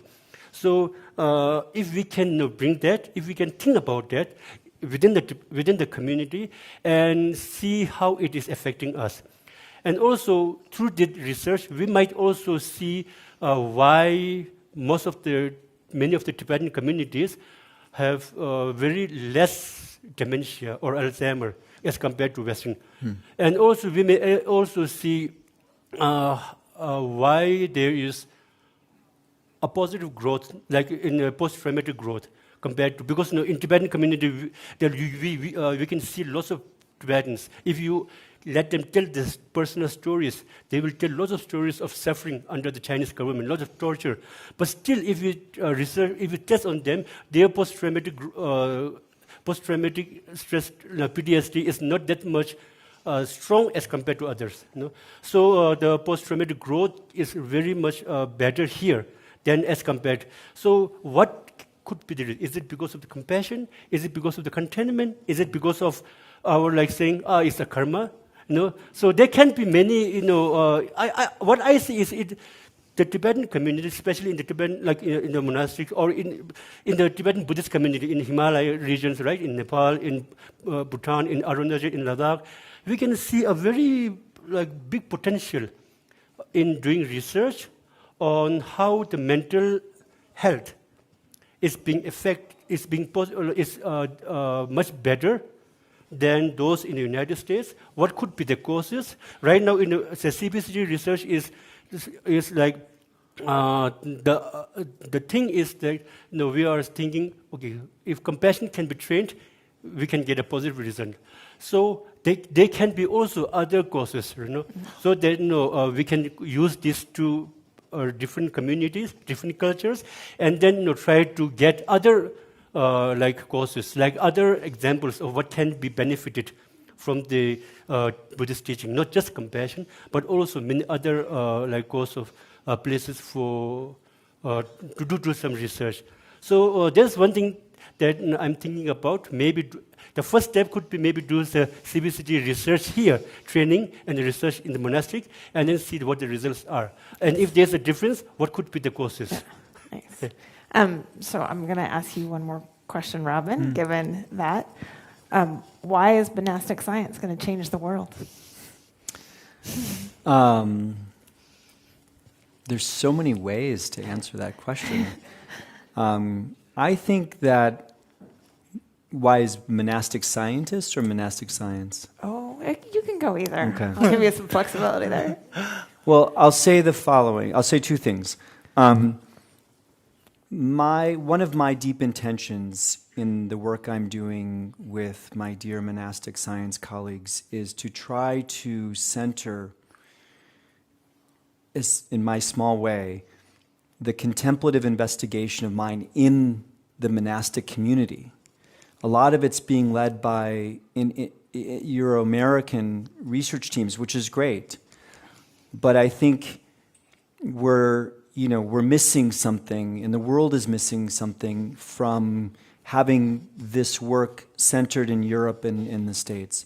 I think that the monastic wisdom traditions bring 2,500 years of depth of investigating the nature of mind in ways that are so profound that I think by facilitating collaborations where the questions are emerging organically from within the monastic community as opposed to kind of in other communities will create questions that we can't even anticipate. And we've already seen this in the ETSI program. I mean, the 8 research projects that are being published in our inaugural ETSI research journal are questions that just are not being asked anywhere else in the world because they're really emerging organically from the monastic community. And I think that fundamentally can change the world. That's truly the spark and spirit of that kind of cross-cultural collaboration and conversation. And so, my deepest intention is can we start to center contemplative science in the monastic community as opposed to elsewhere? And it's not a competition, it's a both and. The second thing I would say is that what monastic science has taught me is going back to this idea that we have more agency over our mental health, how we respond to situations, how we regulate our emotions, how we navigate stressors, than I think we give ourselves credit for. And so, one of the great teachings from the monastic communities that I'm seeing around the world is this idea that well-being is a skill, that it's something that can be practiced and developed and fostered both in the individual level, at the developmental level, in social relationships. And so, those are my two thoughts. The one is that I think by having monastic science emerge from within having contemplative science emerge from the monastic community, there will be questions examined that we don't even know yet, and it's beautiful. And I think we're realizing already that we can train our minds and bodies to be better individuals, more compassionate, and more kind of holistic people. Can I say one thing to that? Yeah. Okay. So it is not just kind of specifically referring to the monastics, monastics in the books by Richard Davidson and Daniel Goleman, the altered trait. In that book, it stated that one question was asked to His Holiness Dalai Lama. The question was that, what will be the next evolution of contemplation, contemplative science? So the responses coming from His Holiness Dalai Lama was that in the future, the person being studied and doing the study will be the same and one. Mm-hmm. So the message take from that kind of statement is to move forward this kind of contemplative sort of the research the person who is doing the research has to be someone who completely embodied this kind of contemplative, the practices such as compassion and loving kindness, and on top of that, equipped with scientific kind of research methodology or all these kind of tools that you guys have been, providing us for long times. So I think to get the first person and third person kind of, the approach, the second person who is both adept in doing research at the same time being very serious practitioner, and that can come from the the lay community as well as from the monastic community. So therefore, I think the hope plays onto us as a the spiritual practitioner for this kind of research, the scientific journey, is to bring a little bit sort of the contribution in terms of scientific research or the in many different kind of the manner. As Robin was saying, that maybe come up with a question that could never come from the other people, those who don't have that kind of the information. So yeah, that's what I'm going to share. Thank you. Wonderful. Okay, we'll take a few questions from the audience. Look at all these hands. So many questions. Do you have a microphone, Tenzin? Do you just want to hand it to somebody? Thank you. Thanks for such an engaging session. My name is Tanmay Mahapatra. By training an epidemiologist and a doctor, and I am the research head of Piramal Foundation, where we practice what we learned from you. While doing that, and keeping in mind that what gets measured, that gets intervened, we have evaluated and we have measured quantitatively and qualitatively the impact of compassion, CBCT, and its role towards service industry among health professionals, among doctors. We found that the factors that you are mentioning, context and culture, both are effect measure modifiers, and quite significantly. You mentioned that these are skills, and we try to build those skills. How we can ensure that we are building the skill appropriately for those contextual variations or cultural variations. Thank you.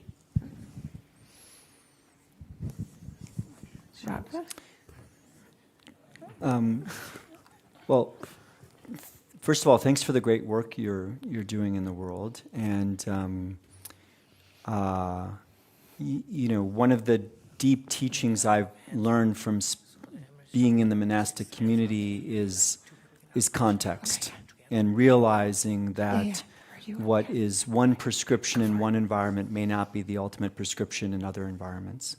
And it's a dynamism that needs to kind of align with the environment. So at the Compassion Center in Emory, there's been a wonderful initiative that Rob and Hannah and others have been spearheading to actually start to look at the effect of CBCT in different environments. So healthcare, education, business, and kind of mental health care are the four domains. And I think the objective is how do we move from kind of general prescriptions to personalization? And I think we have more questions than answers at this point. So for example, in the business community, I mean, coming in with kind of the same model that you would in any environment and not aligning it with the values or the needs of the business community may backfire, and it may actually create a reaction that kind of moves people away. You're a physician. I mean, I do brain imaging. One of the main developments in brain imaging right now is to move from studying groups of people to studying individuals. How do you kind of create the models and methods to study the person? And I think at this point, I don't have a lot of answers to give other than to highlight the importance of the intention of moving from kind of group prescriptions to individual kind of alignment to that particular group of people or even an individual.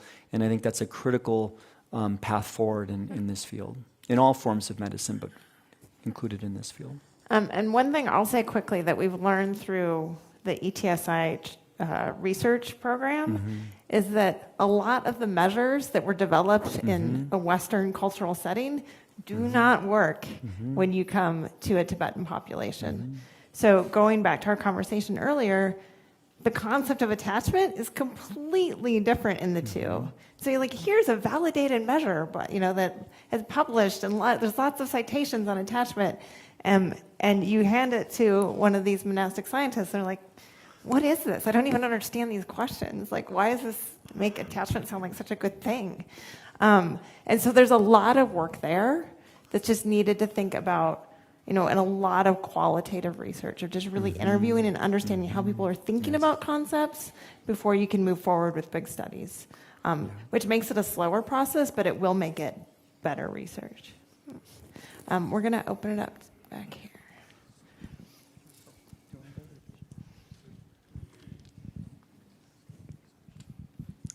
Hi, my name is Chase Young. I'm a rising sophomore at Emory University, and I'm here on this trip with Ari and the rest of the Emory students. So Ari got up on stage, and in his personal statement, he talked about, kind of how, in the Euro-American point of view, we kind of conceptualize bacteria as something that is against us or like the enemy. And so I kind of had a question for the whole panel. How do you guys think the way we engage in cultural dialogue, for example, like metaphor, from a Buddhist perspective in a Euro-American perspective, influences our physical experiences with emotions, and then also how we view them as positive, negative, or neutral? Go Safa.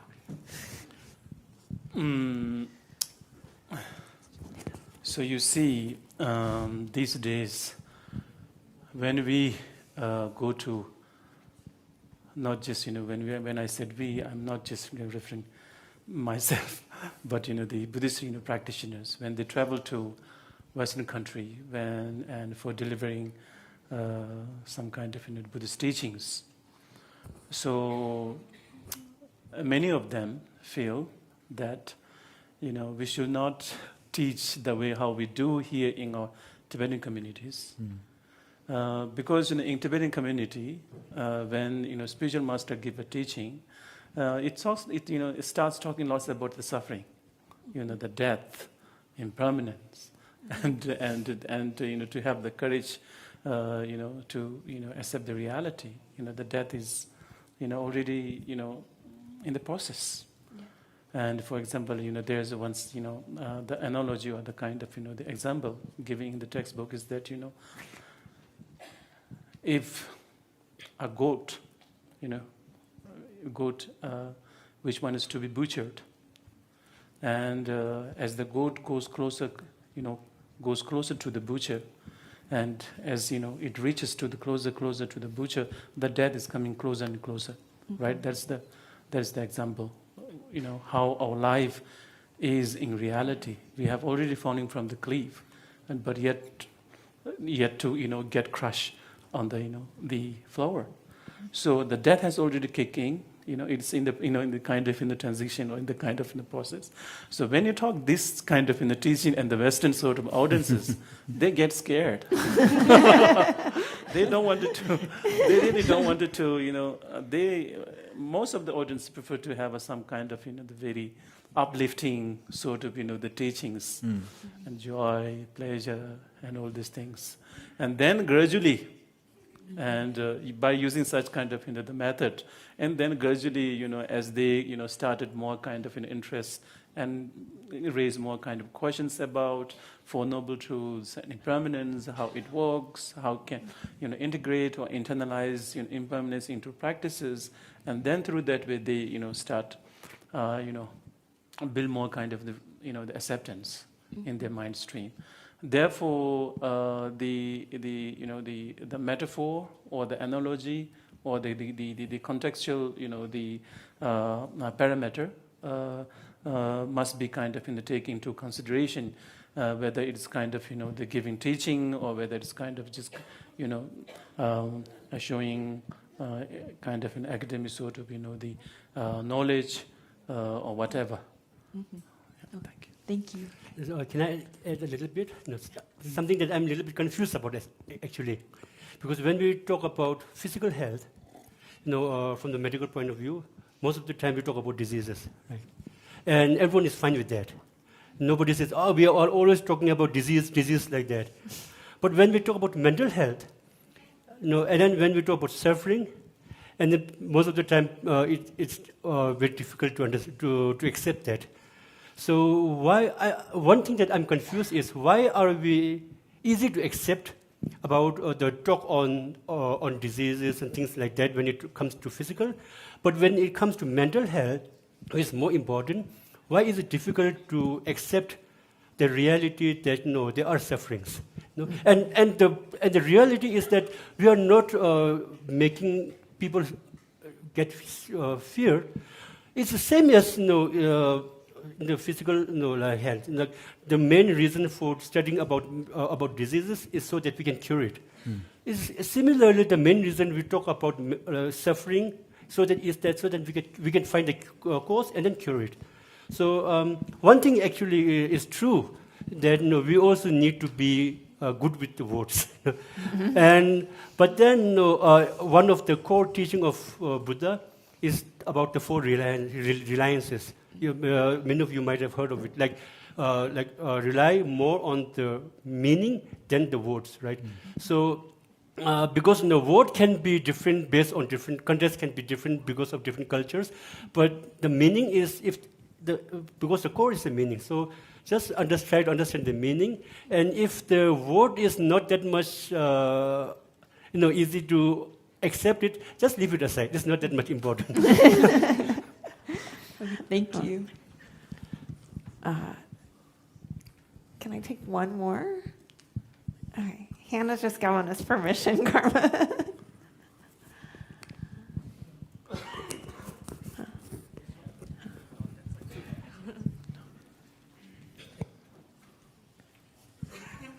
Hi, Dr. Natalie Petahov, with my co-director, Josh Sigma. We're looking at the question of self-regulation, and in the ancient Tibetan wisdom and traditions, there's music, there's chanting, and so we were curious if there have been scientific studies around the value of sonics for self-regulation. I would refer you to the work of Nina Kraus, who's, I think, one of the leading experts on music and emotional and physical health. I don't know that work off the top of my head, but and then another name I would refer you to is Robert Zatorre. And Robert Zatorre is a neuroscientist at the University of Toronto who does wonderful work on the effect of music on the brain. I'll just say a few, I know we're short on time, so I'll just say a few brief points on this. One is, we know that we know that music changes brain function dynamically. We did a study where we had put people to do an fMRI scanner, and we had them listen to kind of various types of positive music with no words, just, sounds of positive, and it drastically increased reward-related brain activity. Now, does that sustain once they leave that setting? It's probably fairly transient. But I think the point is that the brain is a receptive organ, and it's receiving information from all over, and we know that music and various kind of sonic sounds can really impact emotional brain areas. And does that lead to physical health changes? I don't know, but a major focus of my lab's work is actually looking at the relationship between emotional brain systems and physical health through sympathetic neurons, which are involved in stress physiology, and we examine the effect of brain function on inflammatory biology and cardiovascular health. And I would suggest that anything that kind of quiets down that stress physiology is going to have ripple effects both in the mind and the brain. So the last point I'll make is that I really think, this goes back to the question earlier, I think it's important to personalize. What works for one person may not work for another person. And so for you, kind of music or kind of, various sounds and chanting may be particularly impactful. For another person, it may be something else. And I think each of us have the potential to identify what's the inroad for us to open our hearts and reduce our stress physiology, enhance emotion regulation, as opposed to it's going to be a one-size-fits-all. And I think that really is an important thing, what works for specific people in specific contexts. Great. And with that, I'm sure we have a lot more questions. I will tell the Emory students if you'd like to come up afterwards and ask more questions, that would be wonderful. And I'll turn it over to Hannah. Thank you all so much. Listening to this discussion, I'm really feeling deeply grateful that so many brilliant minds have dedicated their wisdom and creativity and research to the work of the Compassion Center. And I'll just say quickly, this great question about how can monastic science change the world makes me want to just share really briefly that through the Compassion Shift Initiative, we're really focusing on two interconnected goals. One is to advance the science of compassion, and the other, the practice of compassion. And science and practice are constantly informing each other, and it's through this really innovative bridging of the wisdom from the ancient contemplative traditions that have studied the mind and emotions for millennia with modern science that we can really advance a global culture of compassion. So thank you all so much. I know it's been a long day. Thank you for your continued engagement. We're about to break for dinner. After dinner, we'll return for one final session that I think you'll find very inspiring and hopeful, as you'll hear real stories from our affiliates around the world about how Sea Learning is helping to shape a new generation of young people with greater emotional awareness, ethical discernment, and care for one another. And as Dr. Gerardo encouraged, during dinner, please continue posing these questions we have many scientists in the room, many scholars, and to each other. We hope that that's a fruitful space for connection and curiosity. So please be back in your seats before 6:35. We're going to begin at 6:35, and dinner is in the same place that you had lunch. Thank you all.